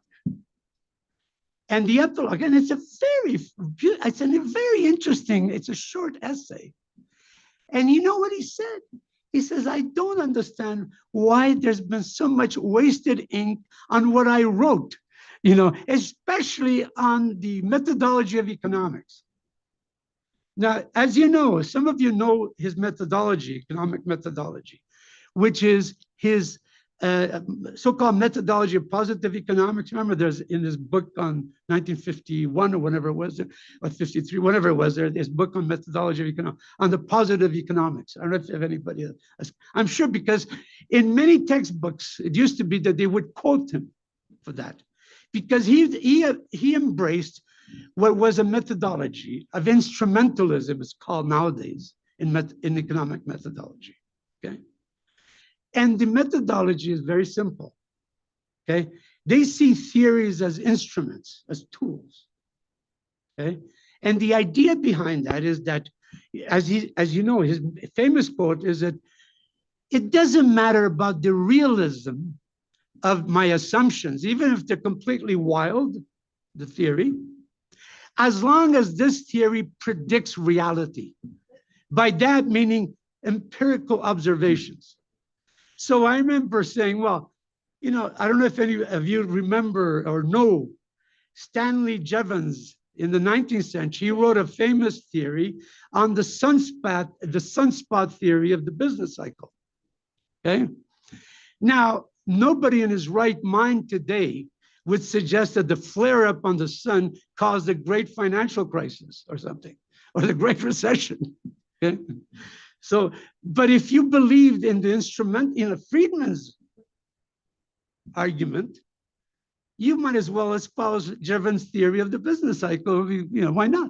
You know, it predicts it for the 19th century. You know, remember Schumpeter had a 10 to 12-year juggler cycle, it was called that, okay? And he was, of course, he was mimicking that by focusing, because as you know, Jevons was, before he became an economist, a marginalist, early marginalist, he was a meteorologist.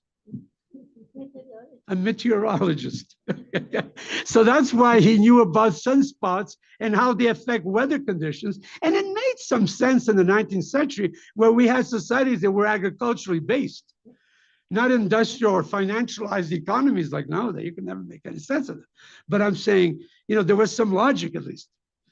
But his theory of M preceding Y, as you know, there is book on the United States, on the history of money, what is it called? The monetary history of the United States in 1967. And what he wrote with Anna Schwartz is all based on this methodology, as you know. But as I was saying, when they accepted monetarism, the Bank of Canada actually wasn't so crazy like Volcker did, because in our case, they simply controlled it through interest rates.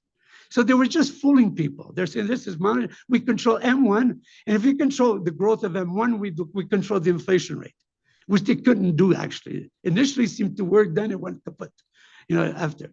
And guess what? But Volcker instead, he started to target directly the non-borrowed reserves, which is part of M, at the base money.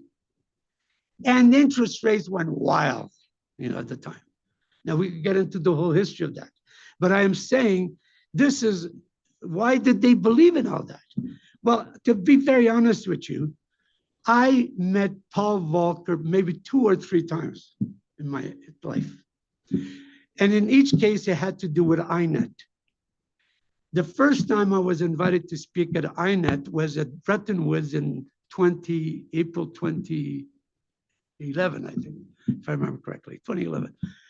And I met him there. We had breakfast together. He joined me just at the end there. And we chatted a little bit, honestly. And the last time I met him was in 2016 at a conference in New York on again, I can't remember now exactly, but on banking and so on. And he actually made a lot of sense when you talk to him in person. But he was seduced by these advisors at the time, who were all bloody monetarists, like extreme. It's like Trump right now with, what's his name there? No, but I mean the guy who's Newman there. No, I'm saying Stephen who is pushing for a dollarization through stable coins and all that. Maybe have another Trump coin called just for Latin America. Yeah, or after the war, actually builds this Arc de Triomphe there, as he said he wants to do now in Washington. Anyway, I'm being a little ridiculous, but the point here is that it's your entourage, to the people around you who will, of course, will very much influence you, because even if you say, well, that sounds crazy. No, this is absolutely scientifically right. And the proof is this, and that. Okay. So I'm just saying here that, I cannot give you an answer directly. But even Friedman said, why are all these stupid people writing about what I wrote that is nonsense on methodology? So it's really, you read the epilogue to our book. If I could make a copy, I'll send it to you. But it's amazing. Now I don't have the original English because we translated it in French. But the original English, you could have read easily. But I'm just saying that he wrote, and he was very happy to. And he was very, look, the problem is it's not how people are nice or gentle, but what they do, not what they say. Okay? And that's where the problem. Even Trump could be very nice guy, who knows? But he could be pretty nasty, as we see in terms of actual practice. So I don't know, if there are any other questions? And then we'll take a 5-minute break or something. Yes, we can have a break and then we will continue. Unos 10 minutitos, por favor.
Could I get started? I don't know who's going to be back here, but I'll get started.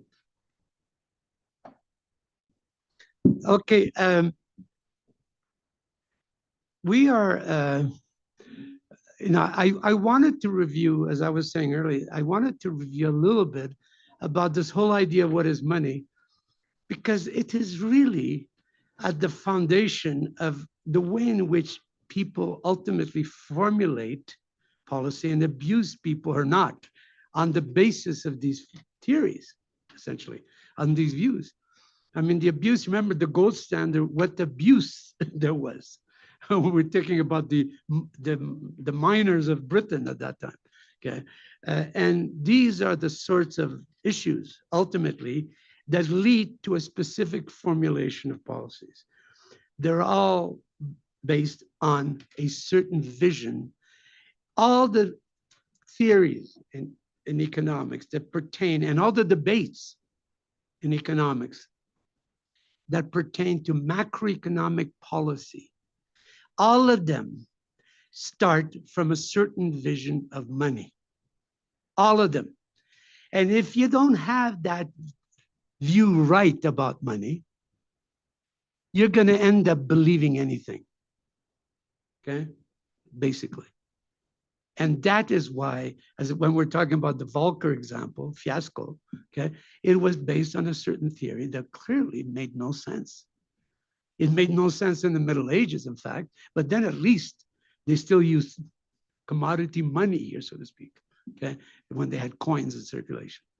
But now, I mean, I was just telling a student, I do not, I mean, in Canada, I think it's almost cashless economy because there's so few things that we pay cash. I mean, unless you want to pay somebody on the ground. But now you could use cryptos. You don't even need cash anymore for that, okay? And cash, cryptos are in a sense, this sort of obsession with gold, as we're gonna see, okay, a little bit. Because again, it's an asset without really a liability. And this leads to certain problems. But now let me get to what I call the credit theory of money. And I'm going to present, I took this out of one of the articles that I put on the reading list. It's an old one there, but it's fine for the diagram, just to kind of show you what, in fact, is the whole logic of what we call the credit theory of money. And we start from the private sector view, which some may argue is the wrong way to go. But in fact, it is the central one, whether you like it or not, meaning that it's connected with the production side, the circuit approach, okay? But you could also see it within the public sector view, okay? So it's not specific to a private sector economy, okay? But it's not because you don't need government here. It's just that I'm saying the central feature of that is that, because it's a monetary, what Keynes called a monetary production economy, okay? And the logic of that is based on the principle that when credit emerges because firms need to spend, and the reason why you need to spend, in other words, you need that somebody holds debt. It's like the hot potato. Somebody has to hold it initially in order to be able to then extinguish it. And the whole logic of the circuit theory of money is from how it emerges as a debt and how it's got to get extinguished. And if it doesn't get fully extinguished, what residually happens then becomes an issue. And often what we call money is what is the residual thing that emerges as the byproduct of all these exchanges or transactions that are monetary relations. Okay? Now, there are three main players here. Or agents, whatever you want to call them. Okay, there are obviously households, but they're the kind of end of this, of the initial flow. Okay, there are banks and there are firms, and it's at the initiation, of the firm that wants to spend.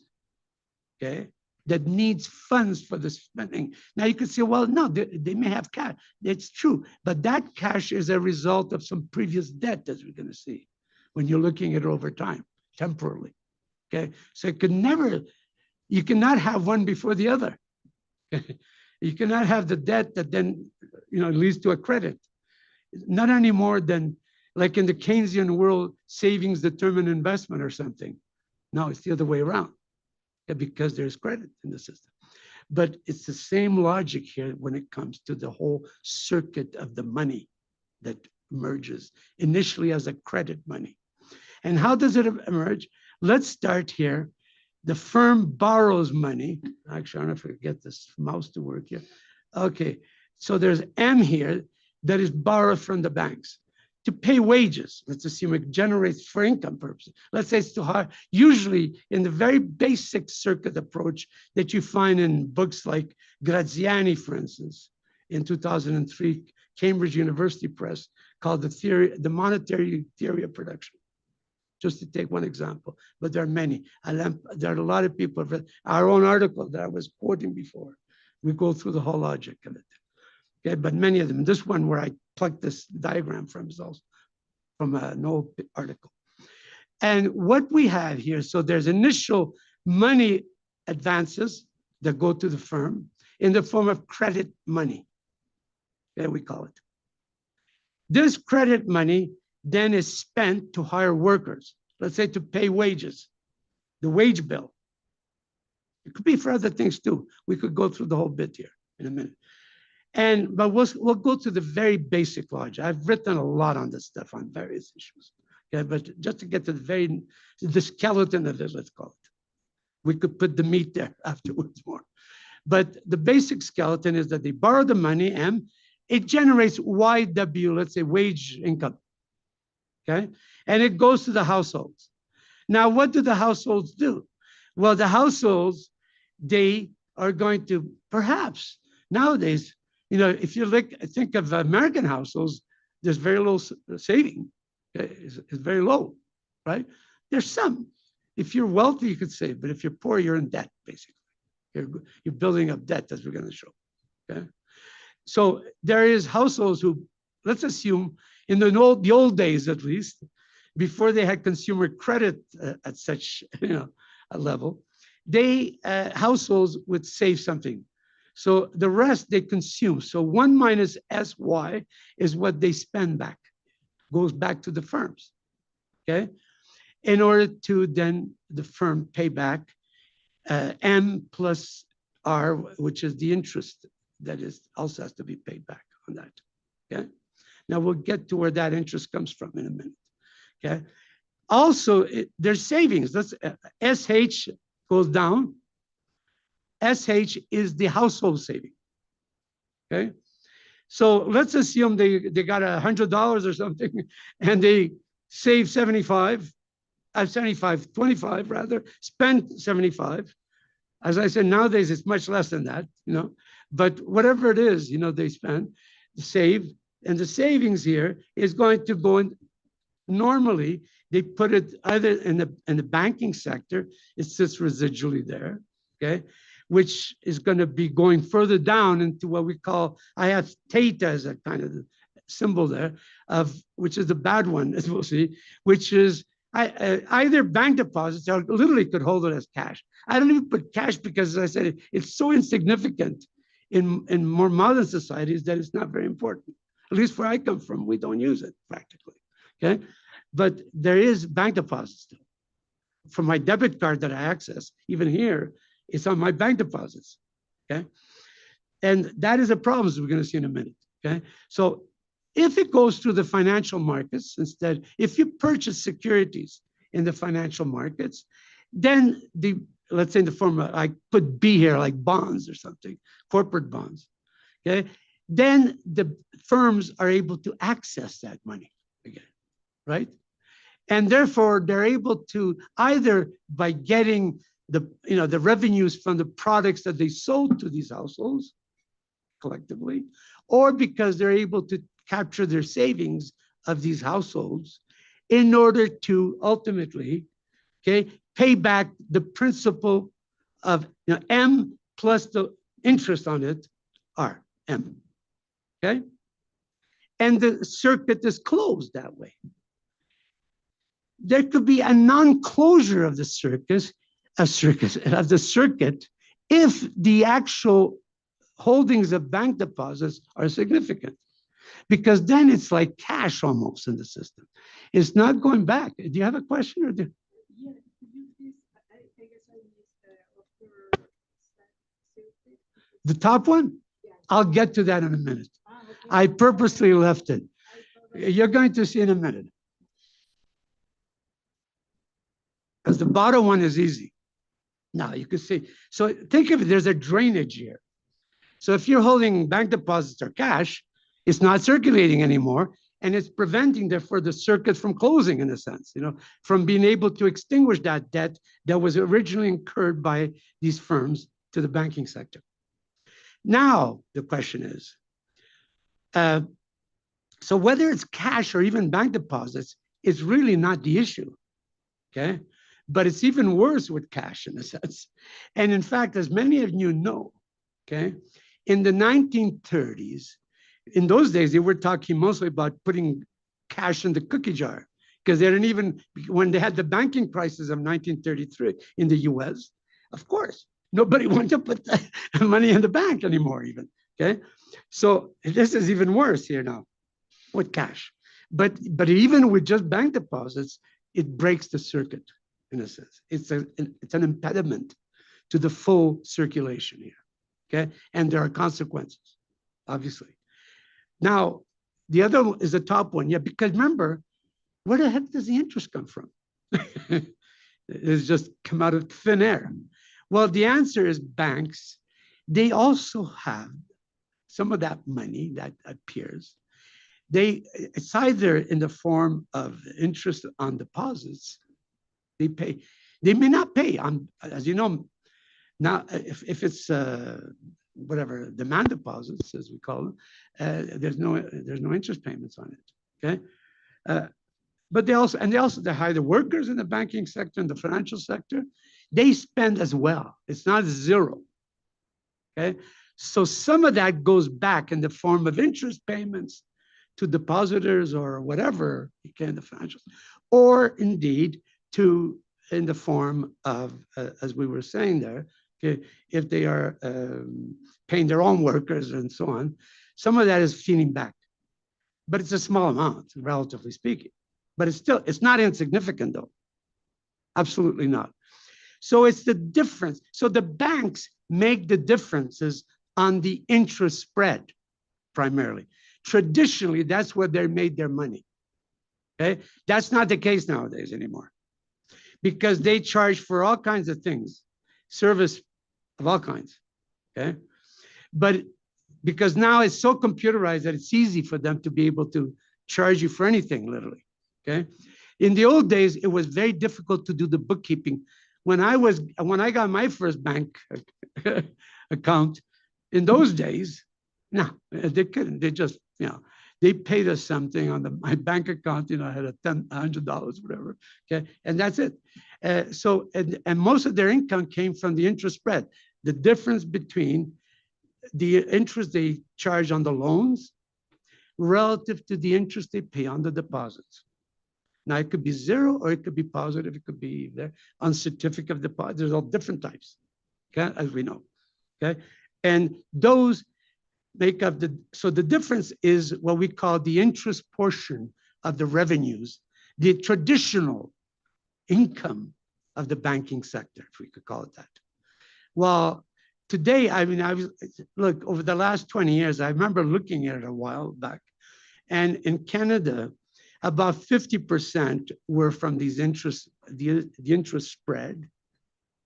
Well, the other types, the non-interest revenues, were the other half almost. Okay? And it went down from, think of it, maybe as late as the 1990, it may have been 80 to 90% interest spread, down to less than 50% today. Okay, so that is where so as long as there's no flow out into the bank deposit portion, then the flux equals the reflux. In other words, the circuit closes, okay? There's no problem of, now there's certain things that could make a create problem. One is this cash thing, and we were talking earlier with some students there, with dollarized regime, what could happen, because the biggest constraint is the liquidity constraint that governments face, okay? While in the case of a non-dollarized country, it still is this, okay? But it's not the cash constraint per se. It's so important, okay? But the deposit one still creates problems. And also, if the interest spread changes, think of the interest spread is what the banking sector appropriates from the non-financial private sector, okay, for their service, quote unquote. That's what they appropriate.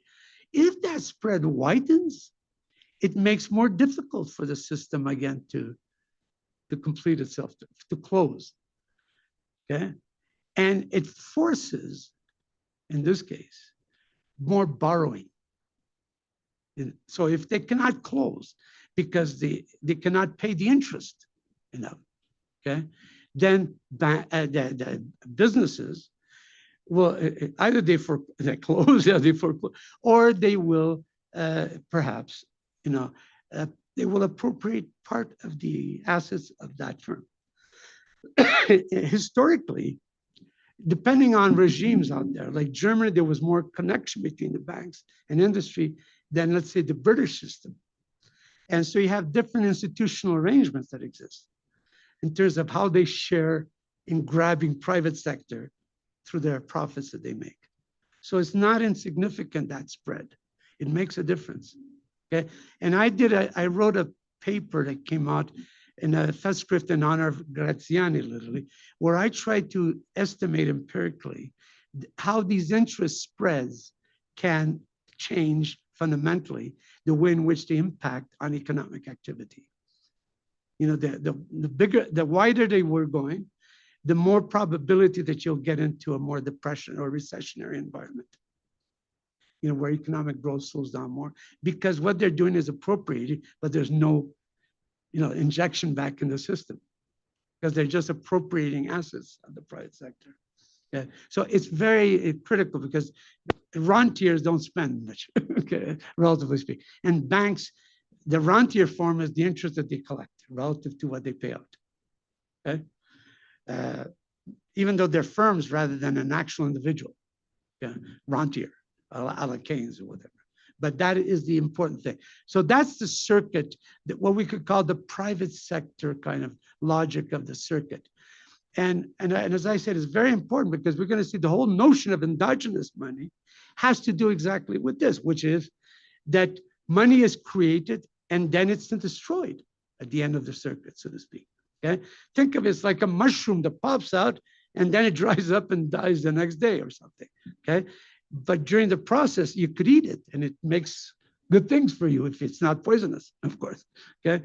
And it's the same principle here. Okay? Now, there's also the private and public sector relation. Now, we discussed that in that paper that I wrote with Eugenia Correa. We tried to show how, in fact, also, you could easily understand the logic of the public sector domain of it, okay? And that one is the logic between the Treasury and the central bank itself that we don't even show in this one directly, okay? It's within the initial cylinder there on your left. And that has to do with the fact that, obviously, in reality, by the way, and we'll look at that. I have some information on that. In the case of Canada, the central bank automatically, whenever the Treasury, the Canadian Treasury, wants to issue Treasury bills or securities, bonds, it's the central bank that does all of that. And the initial purchase is that, which then they sell to what they call primary dealers, as we'll see, okay, who then purchase them, and then they could be repurchased, okay? So what they call deficit monetization or public spending monetization is what happens between the central bank and the treasury, okay? But in fact, so government spending now, government spending is that portion, okay, I can get it, which in this case builds up, okay, it generates both income, but it also builds up reserves. Okay? If it's central bank from which it's purchased, not borrowed from the financial markets, it's going to go and to build up reserves, okay, at the central bank as well. Tax receipts, on the other hand, okay, is also what builds up as reserves at the central bank. But the central bank also engages in all kinds of, like, open market operations, as they used to call them, or, whatever, the sales or purchases, if it's the other way around, of these government securities, repos market. All of these are part of how this interacts between the private sector and the public sector. But again, it has to do with the logic of spending initially of the state and the receipts from the state, which could extinguish that debt at the central bank itself, which is usually an arm. Even if they call it an independent central bank, it's really a fictitious distinction. In Canada, I should say something, we have probably one of the most dependent central banks, interestingly. The US has institutionally an independent central bank, the Federal Reserve. We never had that in Canada.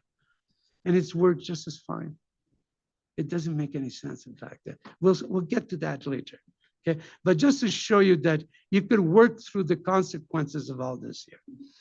Now, when we view things in this logic, okay, there are really what I would call revolutionary consequences for the conduct of macroeconomic policy. Let's just start with fiscal policy, because the monetary policy stuff, I'm going to talk about it tomorrow in lecture 2. We're going to be talking a lot about that. But just on the fiscal side, okay, very quickly, there are certain theories, as all of you probably are very familiar with already, okay, that you get from the textbooks, macroeconomic textbooks. There is, for instance, the neoclassical, what we call crowding out theory, that rests on, as I said, on this mainstream view of money, that is a stock as a scarce commodity, okay? And it leads to these 4 types of crowding out effects, in fact, all based on that logic of the commodity money view, okay? Even if it's not commodities anymore, like in monetarism, but it's the same principle, okay? First one, even in your, I don't know, ISLM, whatever you do nowadays, okay? Loanable funds kind of interest rate effects on crowding out, private investment. If there's an increase in the demand for spending, let's say government spending, it pushes up interest rates because there's a supply of money, a given supply of money. And this supply of money, of course, means that it's going to squeeze out, because of higher their interest rates, private spending or private investment, let's say. There could also be consumption crowding out through inflation. This is the Hayekian, I call it, view. He kind of repeated ad nauseum the view that budget deficits lead to inflation. And again, it's the same principle. You create more. So when they spend, if it is generating more in the banking sector, then it's going to lead to, in this case, to inflation. Even though, as we're going to see, the other theory is the complete opposite. In fact, we're going to get to that. Okay? And there's also the Mundell-Fleming kind of theory that many of you are probably familiar with, okay, which is what we call the export crowding out effect of it. Because if they're going to start spending, it's going to pressure interest rates to go up. Now, depending on what kind of international, so if you have a fixed, if you got pressure on interest rates, it's going to start pushing the exchange rate. If you have a, let's say, a floating exchange rate, which will then lead to, well, it will lead to net a reduction in net exports, okay, and so on. You can get into the whole bit there. The final one, I mean, I'm just mentioning it. I think you should be familiar with it, honestly, okay, but I'll just mention them just for the sake of showing how there's a certain logic, but it's fundamentally based on the conception of money, these theories, all of them, including the Ricardian equivalence one. That is the most absurd, I think, okay? But at the same time, somehow people believe it, okay? And this is based on the principle, of course, that there's a budget constraint in the longer term, that somehow, okay, you can never spend more than you receive, okay? Because otherwise it will be inflationary, as we know with the hike here. And therefore, there's an intertemporal budget constraint, which means that one thing, if you're forward-looking kind of individual, okay, you are already expecting that the government, if they start spending, they're going to tax you eventually. So you start saving more now. That's why they see that a government deficit leads to higher savings of the private sector, which has nothing to do with that, but they believe in this idea that it's the people themselves who are going to, because they expect a higher tax down the line, they're going to somehow save now, consume less, to pay the taxes later, to put it aside. Okay, I mean, it's just nonsense. But it is part of these, the bagage here, the logic of the neoclassical theory. Contrary to the post-Keynesian, which is the complete opposite on most of these things, as we'll see. In fact, the one is a crowding. If it's crowding, it's going to be crowding in effect, meaning that if you're going to get people to, if you got more spending by the government, it will induce more investment spending, private sector, because it's going to generate growth upon which you get these accelerator effects, we call them. You know, if you go back historically, the accelerator model of investment, and so on and so forth. Okay, I mean, firms do not spend. The interest rates are less important in the determination of investment, of private investment, than it is that they expect greater revenues or growth of whatever they're going to be investing in. Okay, so obviously it's going to be crowding in, not crowding out. Okay. Anyways, I will stop on this here, because just to say that now this is an important one that I'm sure some of you are familiar with. I mean, it's just simply the national accounts. Okay, there's nothing particularly important that you wouldn't know, but then within sectoral balances. And all we do here is, I mean, if we kind of rearrange, you know, C plus I plus G, X, Y, Y, the GG, what is it? Gross domestic product, expenditure side, and gross domestic product, receipt side, the income side, okay? If you rearrange it by deducting taxes, initially T, and then rearrange it and subtract C, you get the godly equation, I call it here, okay? Which is that the sum of these net spending, sectoral spendings, add up to zero, okay? So if we assume, for instance, a simple example, if you assume the current account balances, you know, to be zero, okay? Obviously, they're not necessarily. And nowadays, especially, as you know, all this fixation again with Trump, you know, we have, but let's take, you know, just abstracting for a minute, we get that the government budget deficit is by definition equal to the private sector, net private sector savings, okay, balance. Hence, it creates savings, as I wrote, it doesn't eat it up by definition. I mean, it's a tautology. You cannot deny a tautology. It's like saying this is brown or yellow or whatever. I just defined it that way. You know, you can't say it's not when Maybe on Mars, they call it, it's something else. We see it differently. But here we see it that way with the light. And so I am saying here, this is simply a definition. But if you read what I was saying earlier about the crowding out, it's as if when the government spends, it's because it takes away from the private sector the savings. It eats it up so that they could spend it, because it's like a fixed fund. It's like predetermined fund. Instead, it's never that. It's the opposite. It's net spending is which is what is going to lead to a greater, in this case, savings. So, and actually, I didn't even spend the time trying to upgrade. I did some graphs. I pulled them out of some old research I did there, but just for the sake of showing you, okay? And what you could see right away is that the general government net lending, the dotted one there, red, and the blue continuous one, which is the non-financial private sector net lending, they're practically mirror of each other. The only reason why they're not exactly a mirror of each other is because, of course, there's also the current account balance, the imports, exports, which in Canada it varies a lot, over time. But still, the dominant one in that. Also, I have it by the household net lending versus corporate net lending and borrowing. And what we see here now, and then the general level. So this is, again, like in the 1990s, we had big deficits. Then for a long time, for about a dozen years in Canada, we had either balance or net surplus of the government. They were targeting surpluses.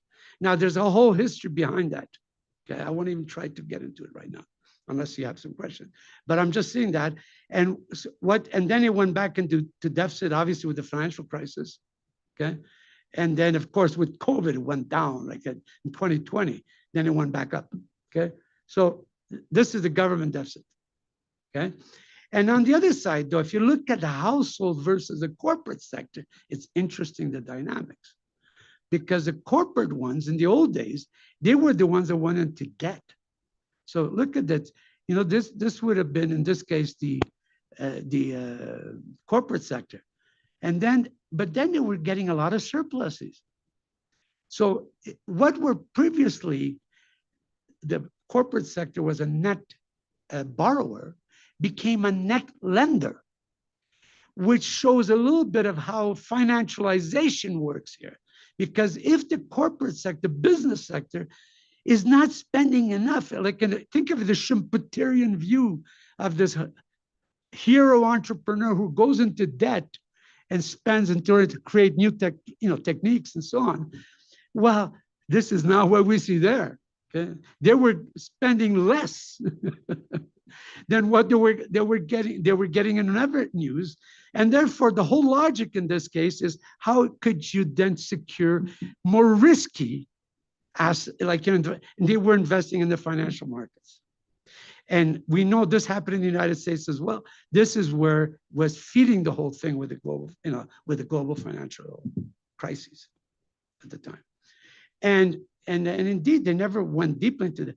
And the household sector, again, it's the one that went into debt here, as you could see, and then went big surplus right at the beginning of the COVID, because they were just saving so much.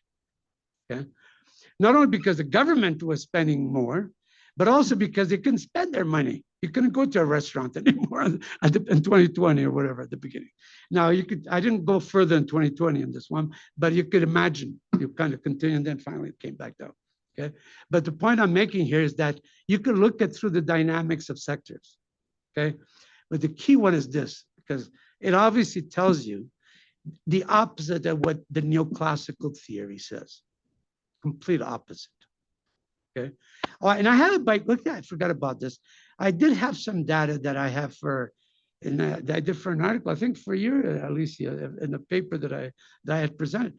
And you could see right away in Canada, this is for Canada, but the blue continuous line, if you could see here, okay, it is almost at zero, very low. is 5% or whatever. But if you look, this is close to 40% almost for the top, in terms of income, groups, top quintile. Okay. So they save a lot relatively of their income in the 30s and 40%, almost 40% up here. Okay. But then you look at the others, most of them are below zero already, starting with the third, second, and then the lowest, that is continuously in building up debt here. Okay. Now, part of the reason, because there's a high turnover there, like students would be in that category. So they do a lot of borrowing. Okay. And then they, obviously once they get the income, they're out of that group. Okay. So it's not because banks are just continually lending to the same guy there at some point, but no, but you could see this, and look at what happened dramatically during COVID initially. It just blew it back up to where it was like, think of the COVID as a gift from heaven, almost, for those who were going deep into debt, because they were getting money from the emergencies. The Canadian government was putting a lot of money. Those who did not have an income that was coming from other unemployment insurance or some other sources, like independent producer, for instance, if you're a whatever, even a street vendor here, but there are not too many in Canada like that. Okay, but nonetheless, they were getting $2,000 a month. So all of a sudden, they were getting all this cash that they had to, and that just shut it. They were able to not save, but at least reduce their saving rate dramatically, okay, during that period. Okay. So what I think you find here, if you look at these historical, let's say, experiences during both the great financial crisis and then during COVID crisis, okay, I think it really opened up the door, the policy door, in shaping, I argue, both incrementally, but also I was hoping irrevocably, but I don't think so at all, okay? But irrevocably, the way modern policymakers would approach macroeconomic policy in the 21st century. We were hoping, we went through two crises, and at some point you'd think they would learn something. I mean, you're just saying, what the hell? You can't go back to this thing, but no. Now, all these sort of very deeply rooted mainstream theories, okay, which preach that government should face some very hard budget constraints, okay, in support of balanced budgets and all this sort of stuff. Really, in the 21st century, if you look at both crises, they were flatly rejected completely. I mean, I cannot imagine anybody who looks at the data for these two crises and comes to the conclusion that we must have balanced budgets as the norm. I cannot imagine that, because what it showed is that in each time there was the crisis, they dropped those theories. They abandoned them, and exceptionally, they went into, especially as I would say, on the fiscal side, they ran huge deficits, okay? Like in Canada, in 2020, it jumped to about 15% of GDP, the net deficit of the public sector. We were running budget surpluses before for a dozen years, okay? And then at the global fund, it went back. So I'm just saying, during all these periods, despite, and the reason why I say that, because even Carney today is obsessed with this, but in a kind of bizarre way, which I will talk about at CSUN. I'm supposed to be talking a little bit about on Thursday evening. But I'm just saying here that you would think that after what we experienced, they would have learned something, but unfortunately not exactly. There was initially, though, a lack of inhibition, I call it. During 2020, 2021, nobody complained, even the Conservative Party, which is very pro, sort of obsessed with budget balances. They were not complaining initially. It's only when we start to recover that then they start saying, oh, it's the fault of in our case, it was Trudeau there, Justin, who was blamed for the deficit. Okay? But they were not complaining when they were actually doing the spending, okay, in 2020. So it's ironic kind of stuff. And we see that in all these industrialized countries, they follow the same kind of rules, that they're exceptionally, I mean, in the Eurozone, as you know, every time there was a crisis, actually, even with the global financial crisis, they gave up those fiscal compact rules, okay, or the Stability and Growth Pact and all that stuff. Okay? They abandoned all that temporarily, okay? But temporarily they didn't know because they couldn't predict the COVID, how long it would last, this whole thing. But they did give it up initially. And you could see it in the way these countries, I have some data here until 2022, and you could see right away during the both crises, okay, how much all of these countries, by the way, Canada is with the blue one here, we were actually we were like the superstar of the surpluses, okay, with Germany. But we also did a lot of spending. But look at these other countries, the United States and so on here, all of them much, much worse than Canada. And yet they were complaining about Canada. I mean, it's kind of ironic, you know, if you actually look at the numbers. Okay. Now, so what we witnessed was the adoption and implementing internationally at the time. Okay. At what were, let's say, at the time of the COVID crisis, for instance, these emergency budget net spending measures that really led to historically very high deficits, okay, very high.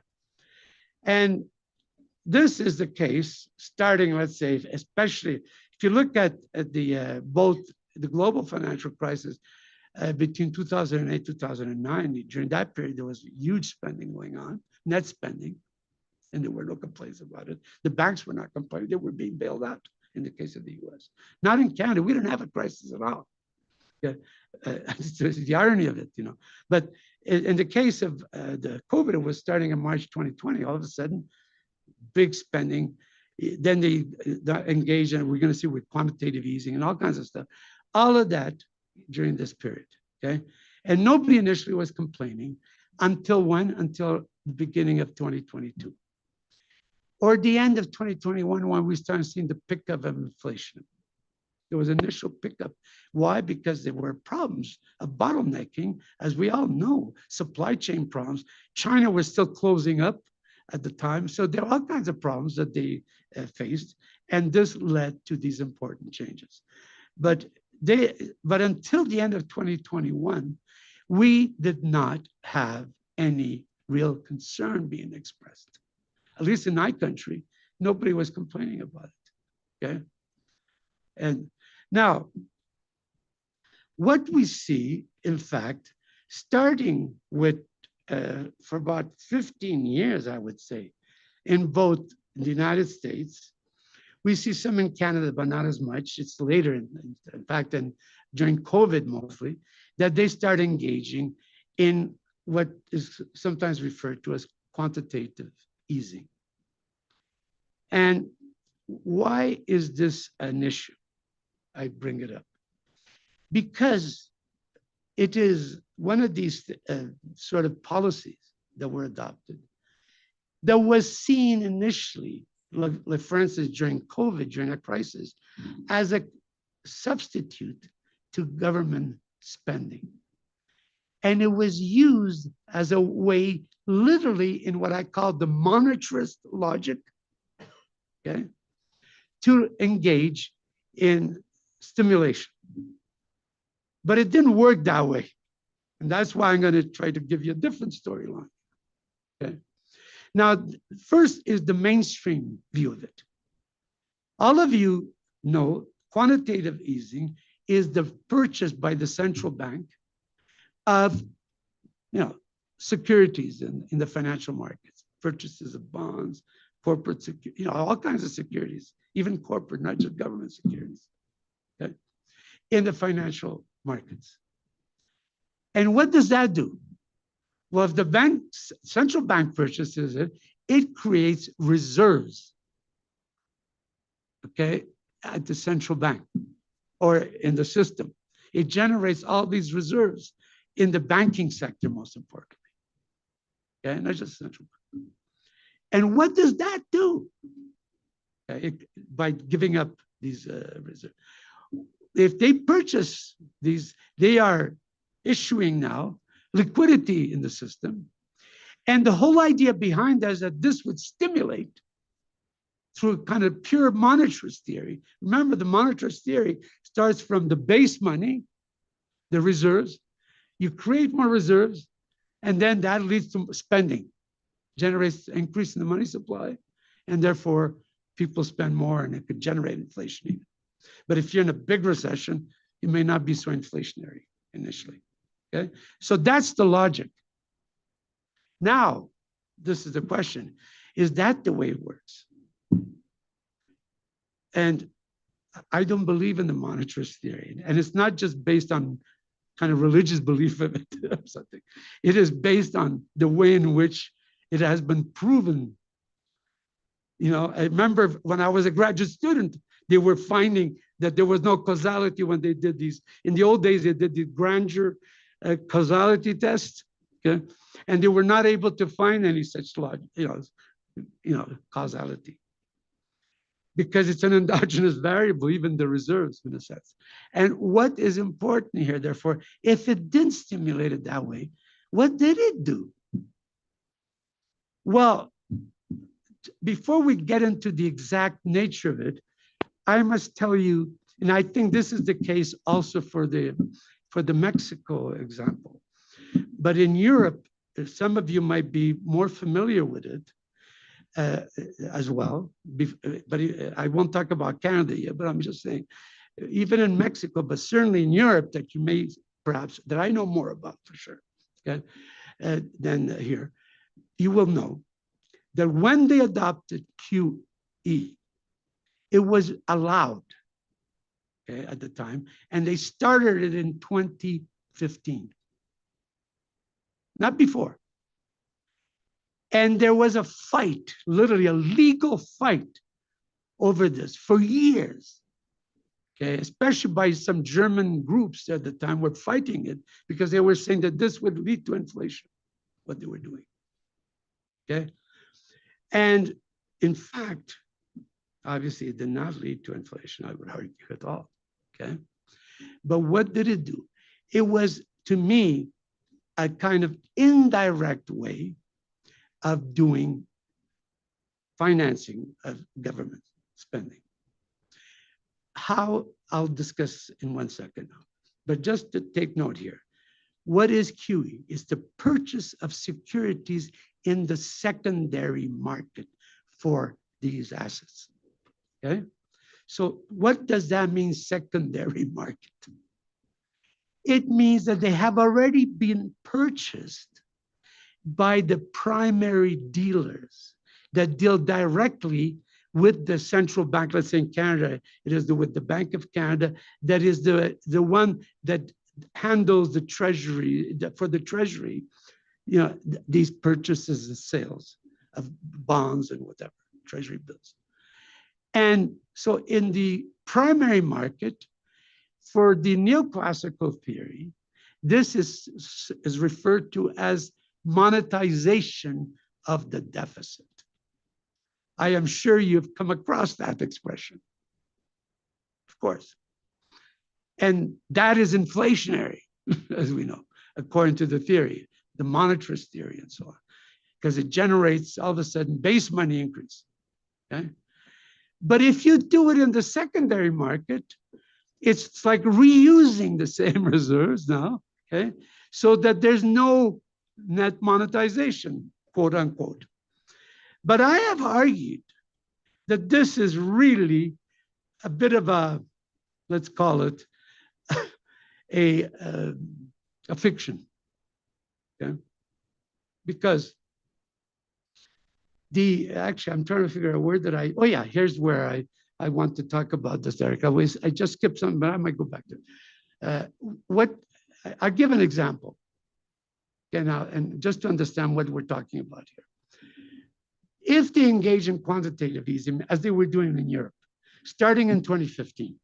And the reason why it's important is because after the global financial crisis, Europe, contrary, let's say, to the United States or Canada or other countries, non-Euro, Eurozone countries, Europe was continually in crisis. They had the so-called Euro or the Eurozone crisis.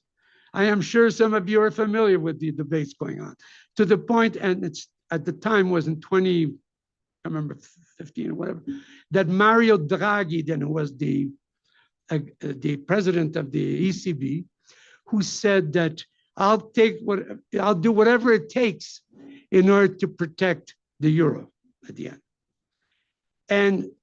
But what did he do is the issue.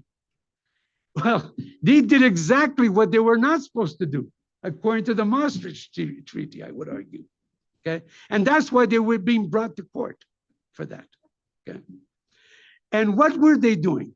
Okay, well, what they were doing, to me, is no different than almost the so-called deficit monetization issue, because at the end, I give an example. Let's say in the case of Greece, what if a domestic commercial bank in Greece, let's say, I give an example, the Piraeus Bank, buys a Greek government security on the primary market? They're allowed. Okay. When it does that, okay, instead of being held by the commercial bank, it then quickly it's scooped up by the ECB in the secondary market. It could be done almost instantaneously. When that happens, what the heck is the difference? They've created the money through the bank of the commercial bank, and then it's bought by the ECB. So they backstop the whole thing, the system, through borrowing from the banks. So in reality, and that's what stopped the hemorrhage and the collapse of the euro at the time, the Eurozone. And ever since then, they've been doing so-called QE, okay? Especially during the crisis. But that was illegal, quote unquote illegal, if you would have told that to the initial ones who signed let's say the Maastricht Treaty at the time. But the Maastricht Treaty, as you know, made it illegal. You cannot, a central bank of Europe, the ECB, could not purchase primary issued government securities of any government. But somehow they did it through the back door. So I'm just saying, to me, it's highly questionable. And this is why I think that through what I call a magician's sleight of hand here, okay, they were able to indirectly support government deficit spending in Europe. Okay, and the result to me was the same, because if you I was able to find some data then. I haven't done more recent, but I looked during the period of the COVID, what was going on. Okay, and if you look carefully, okay, these are the net government securities that are purchased if it's positive, or sold if they're negative, by the various central banks as a percentage of the total government securities, okay, that year in these selected countries. And if you look at it before COVID, before 2020 and 2019, only Canada and Germany actually was negative. And the others, no, what I'm saying here, United States was positive, I'm sorry, and Italy was positive, and all the others are negative. I'm sorry, okay? But then 2020, they're all positive, okay? Man, these are purchases, if it's positive, okay? All positive all the time, okay? Now, what does that table reveal? As I argued there, the most important aspect of that is that during the pandemic, the net government securities, purchases of government securities by these respective central banks as a proportion here of these total securities, okay, were done on the primary or secondary markets. They didn't distinguish them in that data that we got from the IMF, yeah, that I had gotten out there. But if we take, let's say, Canada, the example I was mentioning earlier there, they adopted QE at some point in 2020, but before QE, in 2019, the Bank of Canada sold 8% of the total federal government securities, okay, that they held from the Canadian Treasury that year. Therefore, they were downsizing what they were holding, at that period. And then, of course, the other one, which actually was downsizing really incredibly, about 2.5 times, was Germany at that time. On the other hand, in the United States, the federal was already 8% of the newly purchased securities at that time by the U.S. Fed. Okay, but then what happened during the pandemic? And I was able to get data. It's very difficult to get this data. I'm telling you right now, they don't distinguish it. If you look at the just purchases, you cannot distinguish whether it's so-called primary or secondary.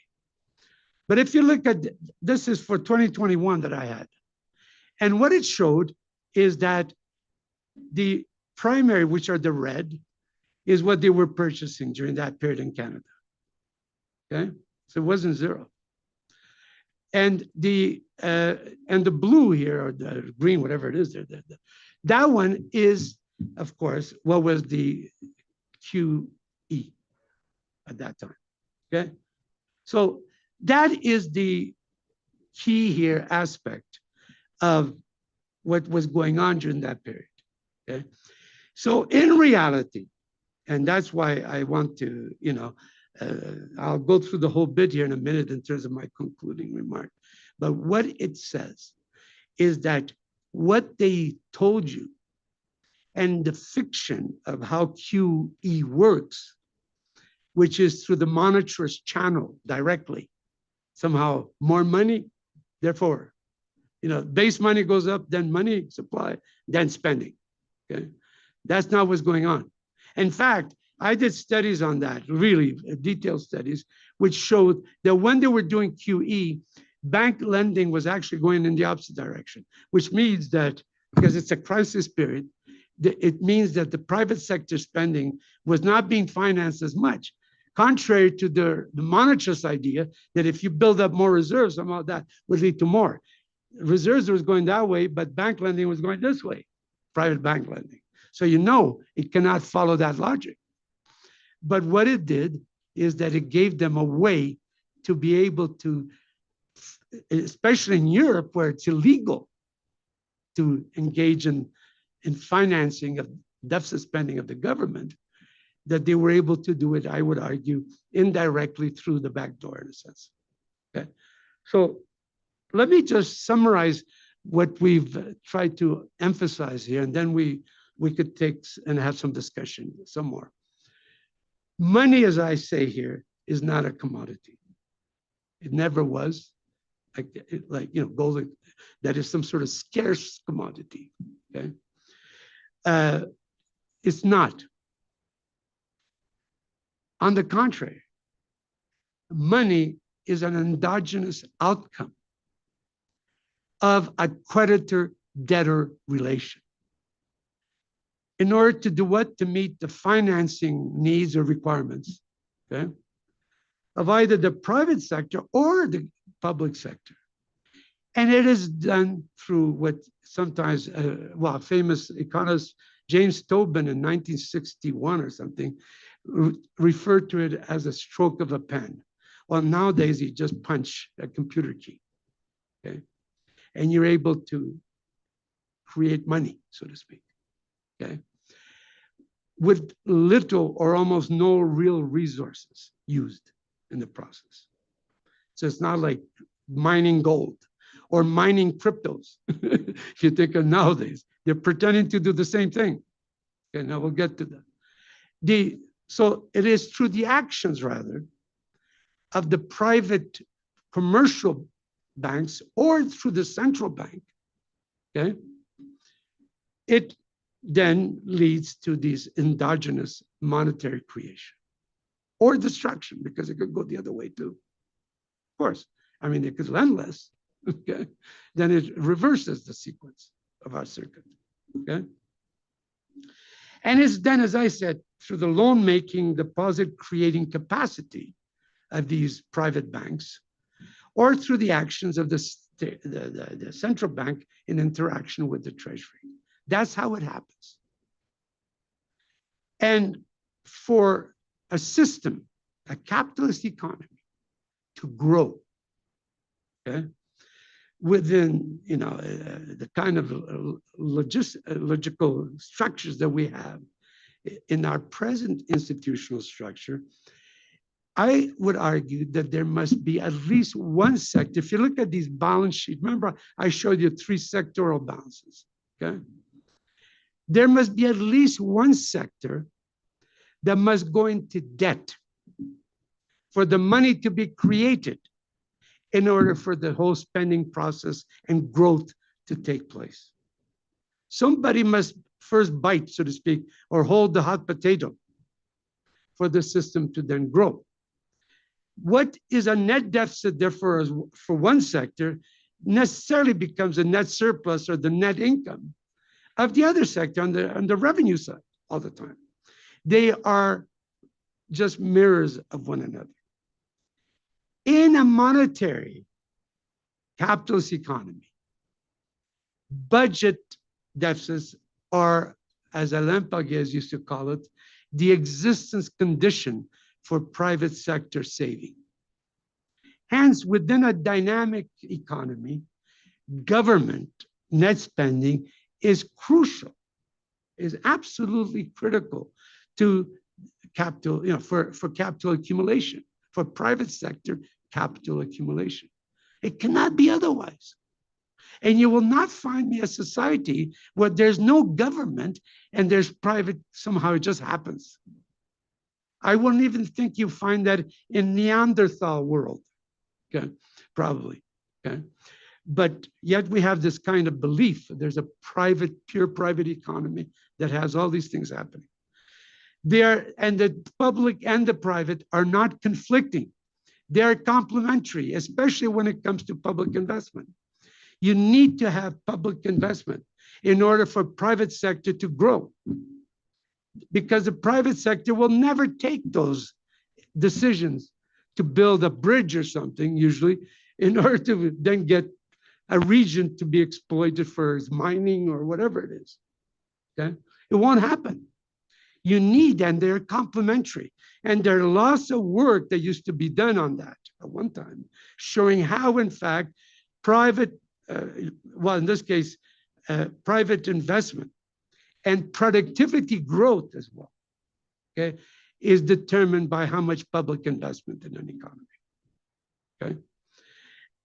A growth process, instead, that rests purely on household debt, which is the current financialized system that we have. Remember that the group that was at the bottom of my income quintiles, okay? They're the ones who are supporting the whole system. And it's necessarily fragile. I mean, in a financialized economy, it's household debt that is the thing generating growth in the system, yeah? Not public investment. And it rests on the net indebtedness, as I argued there, of the most fragile, the poorest of the population within a society. Now, more importantly, and I want to reiterate, okay, budgetary deficits are not something to fear, because they are not, for instance, remember we had this whole thing there, the list. It is not inflationary. Okay? It does not lead to inflationary outcomes, as we are told. In fact, I did a paper, it was in honor of a special issue in honor of Alain Paguez. And in it, I I also did some regressions, which is a simple exercise, but I just took the graph here. This is for the United States. And I showed right away, in fact, all the regressions for all the G7 countries were all negatively related for this period, and that 1990 in this case, to was it 2022, okay? All of them were negatively related. And out of the G7, only Italy was non-significant, was negative, the coefficient, but not significant at the 95%. But all the others were very significantly negative. Now, what do you hear usually from the politicians, specifically, when they talk about government deficit spending?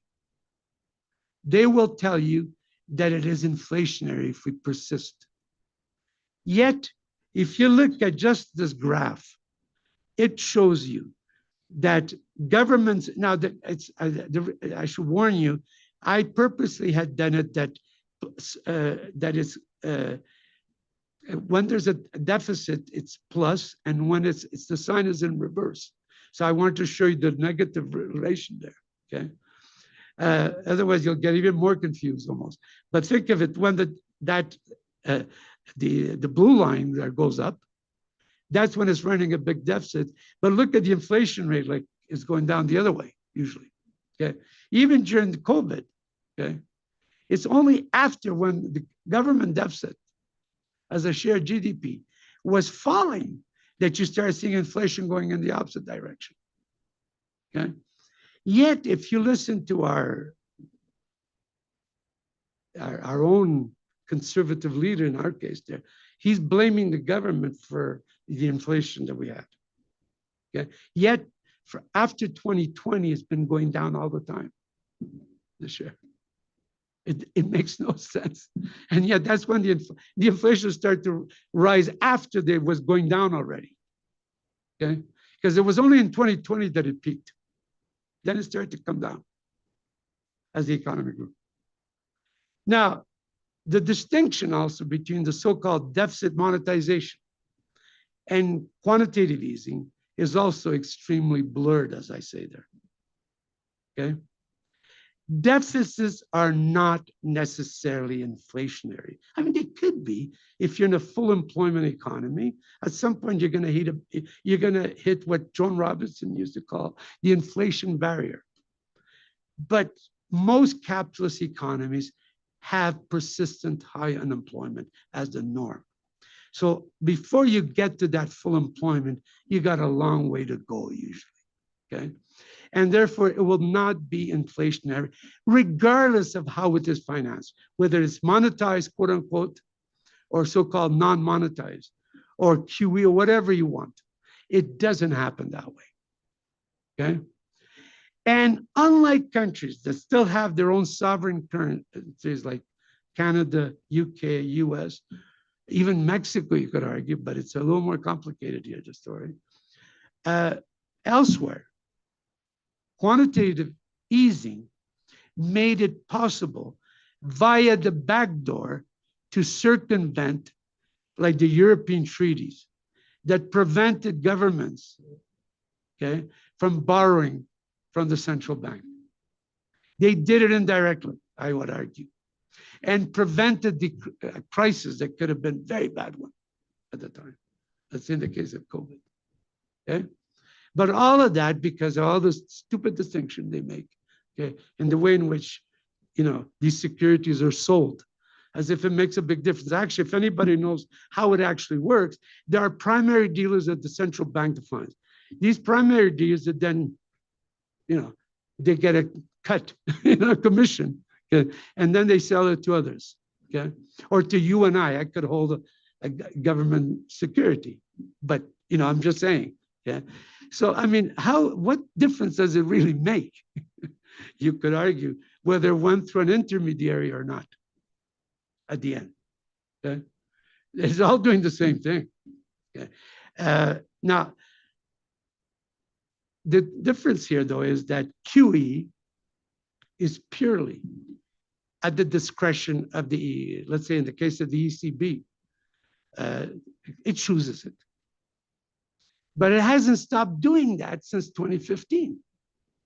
Once they realized they could get away with that. And in the courts, legally. Okay? So this made the European system, as I argue, much more dysfunctional than it was before 2015. Otherwise, if you look at what was happening before, it was coming apart. It was unraveling, starting with Greece.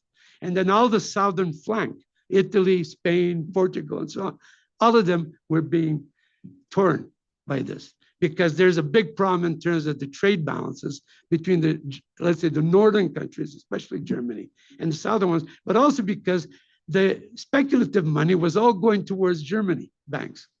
So you got all this kind of withdrawal that made it very difficult for, let's say, Italy or whatever, Spain and so on, to be able to conduct any kind of policies. And so it's a problem of a dysfunctional system, and certainly it's not an optimal currency area, as they used to define it and promoted it once, okay, when they pushed for it, in the 1990s.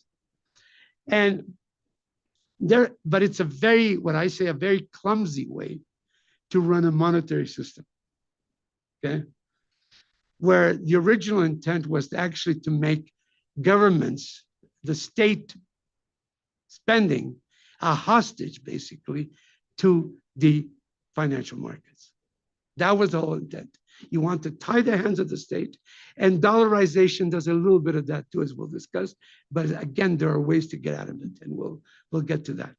Okay. But the point being that this is what was one of the important changes that went on, that made it possible, I think, for the Eurozone to survive, because they don't have yet a federal state that could run its own fiscal policy. Okay? And they prevent fiscal policy by having those rules, they're the fiscal rules, the Maastricht rules and so on, the Stability Growth Pact and all that, okay? That they keep changing, actually, by not changing the numbers, but changing the way you could do it, which is another problem. Okay? So it's as important. Now, unlike the Eurozone, I have always made the case that most of the principal assertions of modern monetary theory, based on the charterless notion that a sovereign government can issue debt on itself, okay, via its central bank, without any physical constraints or limits to it, and without fear of bankruptcy. How could it go bankrupt if it's on itself? Unless it becomes states have collapsed. We saw, Zimbabwe, for instance, how it completely collapsed. But this is not because they were spending. This was a dysfunctional state altogether, okay? And it cannot tax its own citizens. It cannot hold any capacity, but not for most countries. And therefore, and it really well applies, especially countries like Canada, where, as I say, we don't even have an independent central bank in our case, so-called independent central bank. Okay.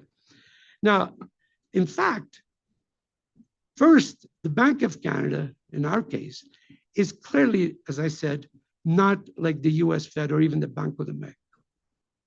Okay. In fact, it goes back a long time. But there came a crunch in 1961 where there was a historical precedence, a legal precedence that was established, that they never tested it again. But at the time, and I met the original governor who took over. His name was Louis Razminski. Before that, there was another governor by the name of Coyne, and James Coyne. And at the time, there was a big conflict between the finance minister, his name was Fleming, and this guy Coyne. Okay? Not C-O-I-N, C-O-Y-N-E. It sounds similar. Yeah. But there was a fight. And eventually, the governor had to resign. when they conflicted with the policy of the finance minister. They said, we are the elected, it was a conservative, by the way, government. They said, we are the elected government and you should respect our decision on this. Okay? And it was never questioned ever since. Now, maybe it might someday, but I'm just saying, this is an example where it is the finance minister who, or the ministry or or the government representatives who will ultimately, there's a lot of arm's length. I mean, it's not like they sit with each other every day, but they have to, if there's a conflict, they will have to agree. Otherwise, it's the governor that says goodbye in a sense. Okay? Second, as we've had, there are no legal impediments for the Bank of Canada to purchase government securities. Or as is the case in Mexico, where the Bank of Mexico is prohibited by law from financing the government. Nor do we have, as an example, these silly, completely silly, I will say here in public, congressional debt ceilings, as in the US, okay, that limit the national debt. Okay, why? I mean, it depends who's in power. Always, they're going to have this. They're always going to use that to try to prevent whoever's in power to not spend anymore.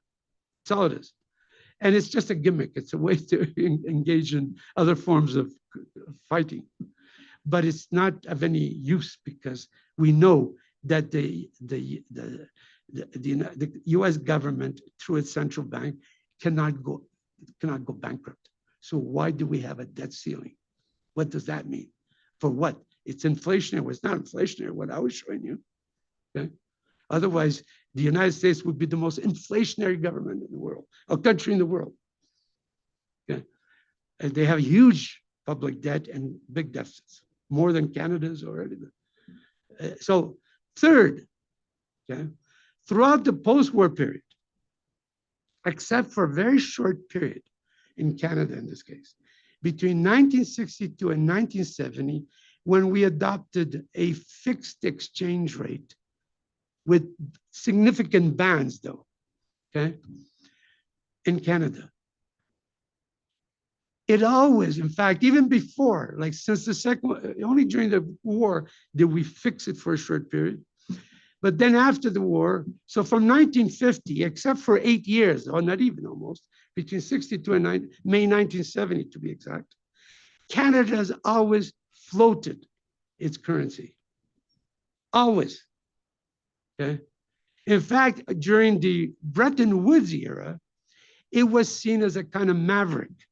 They would not, it was not looked upon well. And that's why it was pressured during the 1960s to ultimately accede to that. It was purely international pressures at the time. But they would never like the fixed exchange rates. And there are good reasons for that. We could get into it.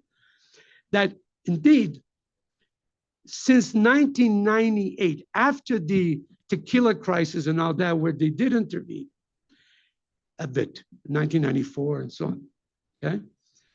With the, for the Canadian dollar, because there was pressure. Except until in 1998, they have never, they say, now I don't know, I mean, I cannot, but they say officially, they write, if you read up, if you go to the Bank of Canada, since 1998, we have a pure float, literally a pure float, if you think of the various extremes, okay? We have a pure float, meaning that they have never intervened once in the foreign exchange markets. They've let it float. And you know what? The sky has not fallen. Even during the crises there, like whether it be the global financial, which in any case, we did not have one bank failure. We had nothing, no problems practically. It was only because indirectly we were affected through what was going on in the US. Because some of our own banks, actually, I should say this as a footnote, but our banking sector profited really a lot, immensely during the global financial crisis. Why? Because they bought up on fire sale kind of prices many US banks. And some of our, like TD Network, there's a lot I could name for you that are very important. They're in the top North American banks, in the top 10. Most of there's about 4 of them, at least 4 or 5, that are Canadian banks in the top 10. And a lot of that happened right after the financial crisis, because they were all went belly up, so many at the time, and because they were engaging in these kind of activities, with the subprime and all that. Now, although the appropriateness of MMT, for instance, as a policy view, is rejected by the Canadian political authority. In fact, there's a famous statement in one of our former Minister of Finance in 2020, Chrystia Freeland, who criticized. She says, no, we are not doing MMT, even though in fact, that's what they were doing through the back door, as I said. Remember the data I was trying to show you about buying up either in the secondary or in the primary markets. They were doing all that during the crisis, but they were saying, no, we're not doing that, because they cannot look as if they are, somehow promoting deficit spending, okay? But that is something that we will discuss in lecture 2.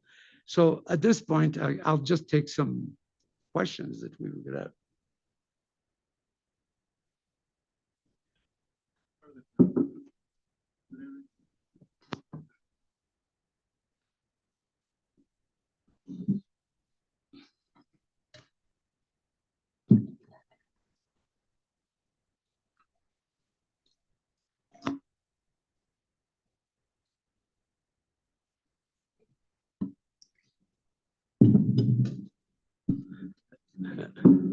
Yeah, Monica, I could hear you, but maybe others will not. Gonna turn it on? Oh, it's something else. The battery.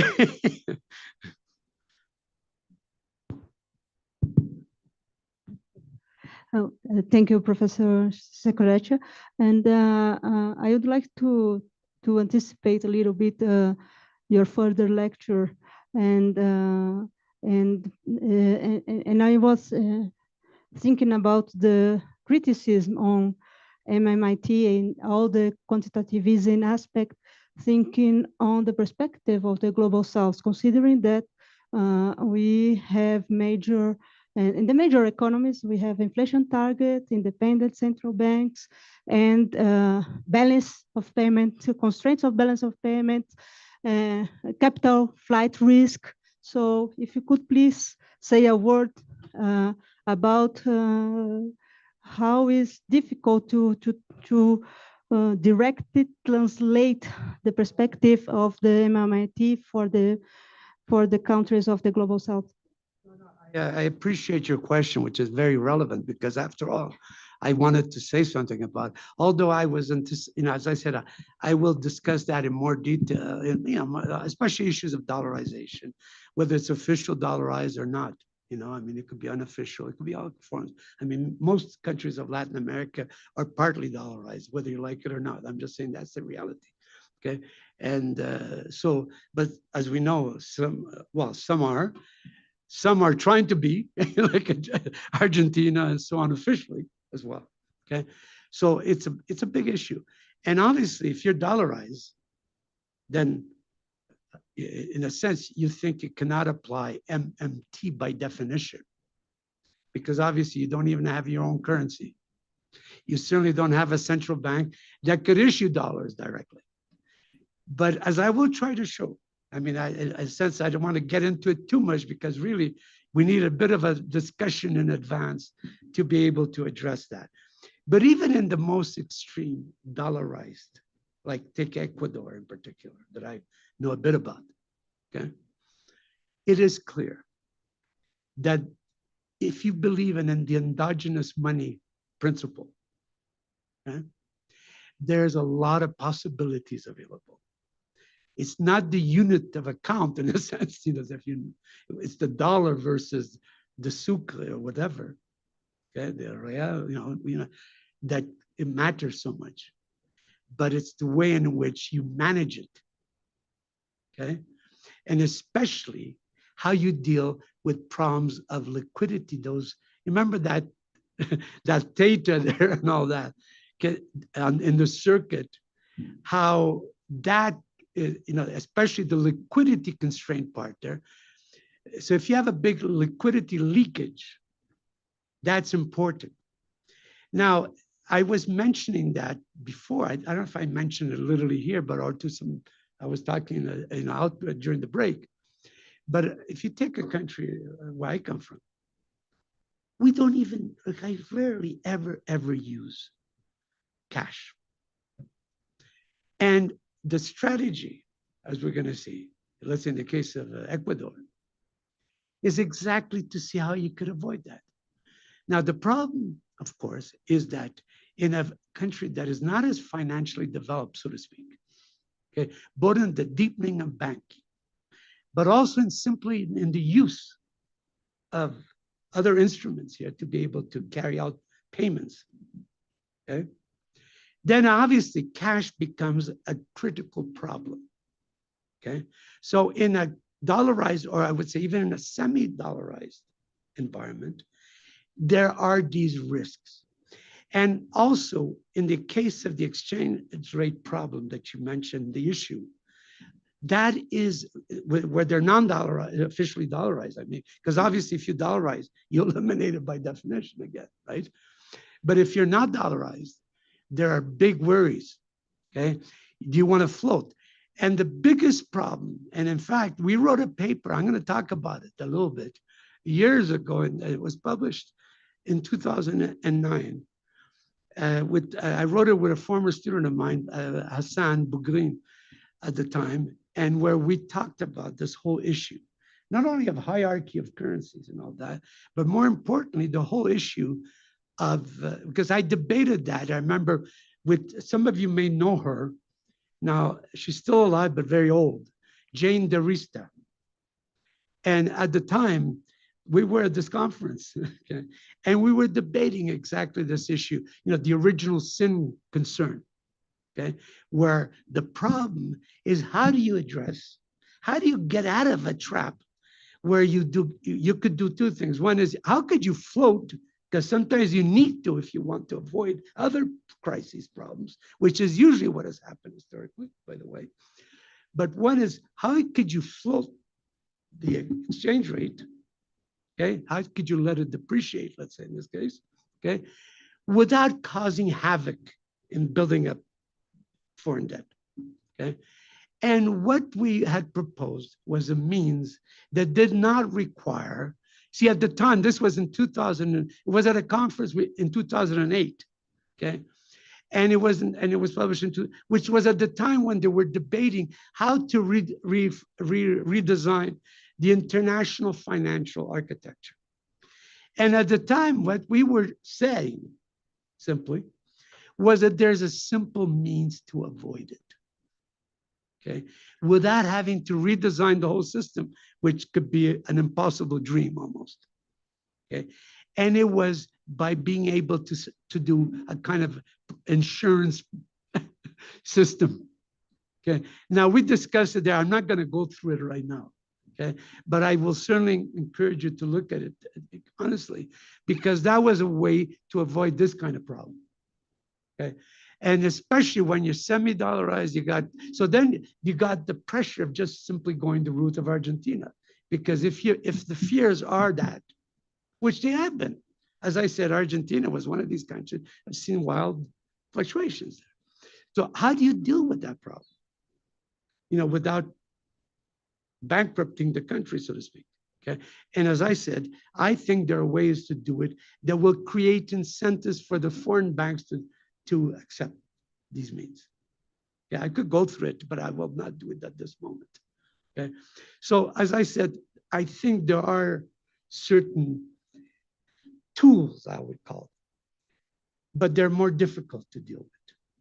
That's why, in fact, I was mentioning that to one student during the break again, that I'm a little more heretical on the issue of dollarization.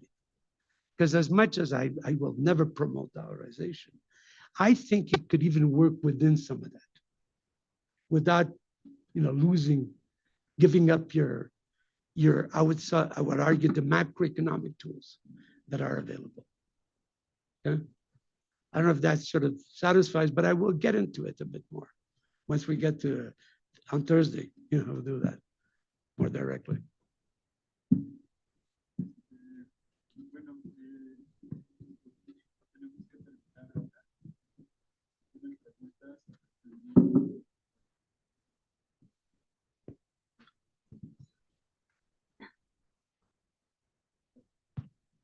Entonces, sin más, le damos las gracias al doctor Seccareccia y nos vemos mañana. Gracias.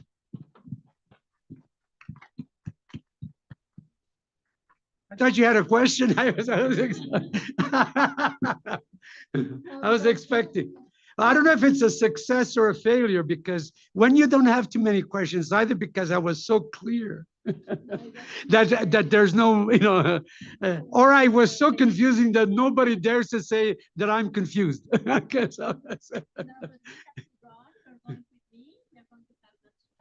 Absolutely, no problem.